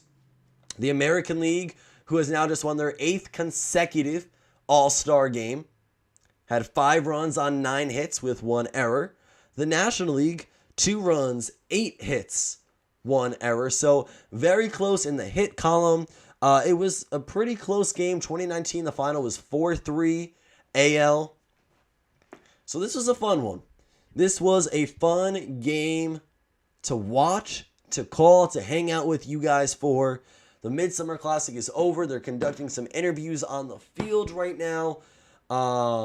We're going to see who goes ahead and gets that Most Valuable Player, that Ted Williams Most Valuable Player award, courtesy of Chevrolet. And we're going to look at the box again. I think offensively, the best performer RBI-wise was Vlad. He had 2 runs batted in. Bogarts had 1, but 2 hits. Semien had an RBI. Zunino had an RBI. I think they got to go to Vladimir Guerrero Jr. 1 for 3 with a home run, 2 RBIs. If you're giving it to an offensive guy, if you're giving it to a hitter, it's going to be Vlad. I can see how you make an argument for Bogarts, 2 for 3 with an RBI, but not a home run. I think the home run, like Vladimir Guerrero Jr., youngest AL guy to hit a home run in the All-Star game, longest home run of an All-Star game in the StatCast era, so 2015 to now, and 2 RBIs is the most on the single team. So I got to go Braves. Not Braves. What? I got to go Braves? No. I got to go Vladimir Guerrero Jr. for MVP. I don't see how it really goes to anyone else. Zunino also, he hit a home run. I think he ended up going 1 for 2. Threw out Narvaez in the 9th inning there. But Vladimir Guerrero Jr. That's it. That's the sentence. That's my pick for MVP now that the game is over. 5-2 final. The American League just continues to dominate in this event. And I loved it. The National League shouldn't stop trying. They got to go break the streak at some point. But see, how long can the AL go winning all these All-Star games consecutively? So I'm thinking maybe when they come back from commercial break, they will have the MVP ready to be announced. If not, we'll stick around for a few more minutes. I'll probably end up leaving in 10 minutes or so, whether we've got the MVP or not. But hopefully we already are aware of who is presented that award. What a great night. All-Star Week is always fun. Big fan of the Home Run Derby. Love the All-Star Game. We just got to see both over the course of the last 24 hours. Neither disappointed. I would have loved to see Shohei Ohtani win the Derby last night, though. I can say that. Like, Shohei winning would have been absolutely insane. Just because hasn't he done at that point? If he could have won the Derby and won the All-Star game, not necessarily MVP, but like, he's the winning pitcher tonight. I'm excited. I am so excited to see how the rest of the season plays out. This week was fun. I didn't really catch the celebrity softball game or the futures game. I've watched them in the past. I got the highlight videos and everything, just didn't get to watch it in person. Yeah, maybe one day, like the goal is to one day be giving you guys this home run derby and All-Star game content from the ballpark. Like I want to be there in person, vlogging it. That would be like, that is something I have on the bucket list. Hit up an All-Star game, a home run derby. I want to be there in person. Also want to make it a spring training. Want to get to every Major League Baseball stadium. I'm slowly checking off, one by one. So soon enough, I will hopefully begin checking off more of these bucket list items related to Major League Baseball. We are 3.5 hours into the stream. It's been a fun one. We haven't done a stream this long in a while. Last night we fell just shy of 3 hours with the Derby. Pete Alonso back-to-back. Ridiculous power. Absolutely insane. So we are currently waiting on the MVP announcement. If by 11:35 Eastern we don't have it announced yet, I'm just going to call it a night and say it was Vlad. That's it. That's what we're going to go by. My MVP of the All-Star game is Vladimir Guerrero Jr. No matter who Chevrolet and Major League Baseball and the fans voted for. I don't see why they wouldn't have voted for Vlad. One of the best players in the game. Like, not the All-Star game, but just this season. Vladimir Guerrero in the first half, 316 at-bats, 332 average, 28 home runs, 73 RBIs, 2 stolen bases, 1.089 OPS. His dad's a Hall of Famer.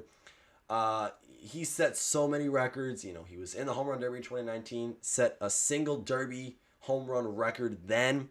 Set some more records now tonight with his home run back in the third.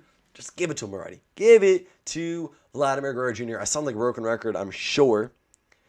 If you guys are just joining us here, the final score of your 2021 All-Star Game hosted in Denver, Colorado, American League 5, National League 2. The AL has won their 8th consecutive home run derby. Nope. 8th consecutive All-Star Game. And now we go ahead and wait to see who is given most valuable player.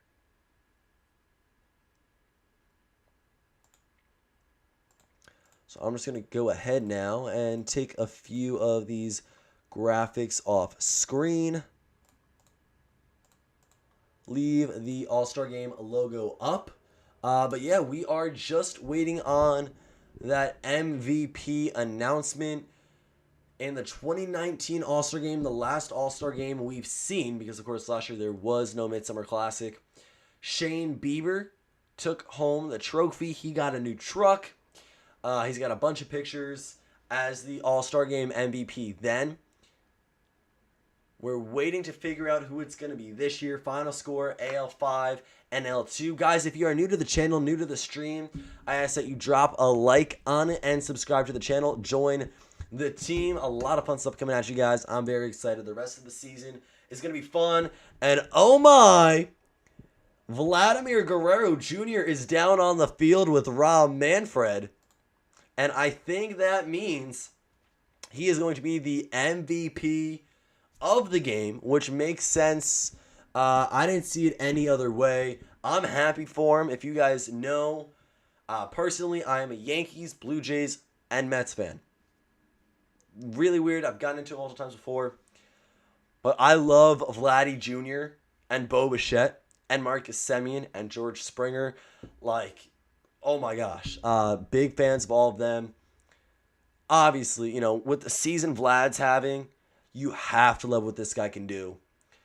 He's down there holding up the bat. He has won the MVP award. Our reporters are down there talking to him and his translator right now. And he's the youngest MVP in All-Star Game history. 22 years old and 119 days. Congratulations to Vladdy Jr. Congratulations to the American League roster, manager, coaching staff, everyone.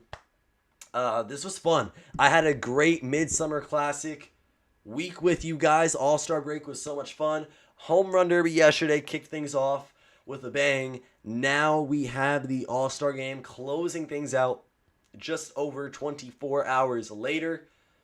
American League 5, National League 2. Vladdy Jr. is your Home Run Derby champion. Nope. Vladdy Jr. is your All-Star Game MVP. He has the youngest MVP award now in all of ASG history. He is the second youngest player in All-Star Game history to hit a home run. He is the youngest American League player to hit a home run in the All-Star Game. And his home run from the third inning that we've been talking about these past few seconds is the longest All-Star Game home run in StatCast history, which is since 2015. So congrats to Vladdy Jr. Super excited for him. Pumped that he won it. Congrats to the American League, Kevin Cash, the coaching staff. I will catch you all on the channel again very, very soon. That is going to go ahead and end it. This was also the All-Star Game's 200th home run by Vladdy. Babe Ruth had the first in 1933. Jimmy Wynn had the 100th in 1975. And Vlad Jr. with the 200th. So much history going on here. But guys, that is going to end it for the stream. If you enjoyed, please drop a like down below, comment, and subscribe. Join the team if you're new and you haven't already. Thank you all so much for watching. I will see you all next time. Peace.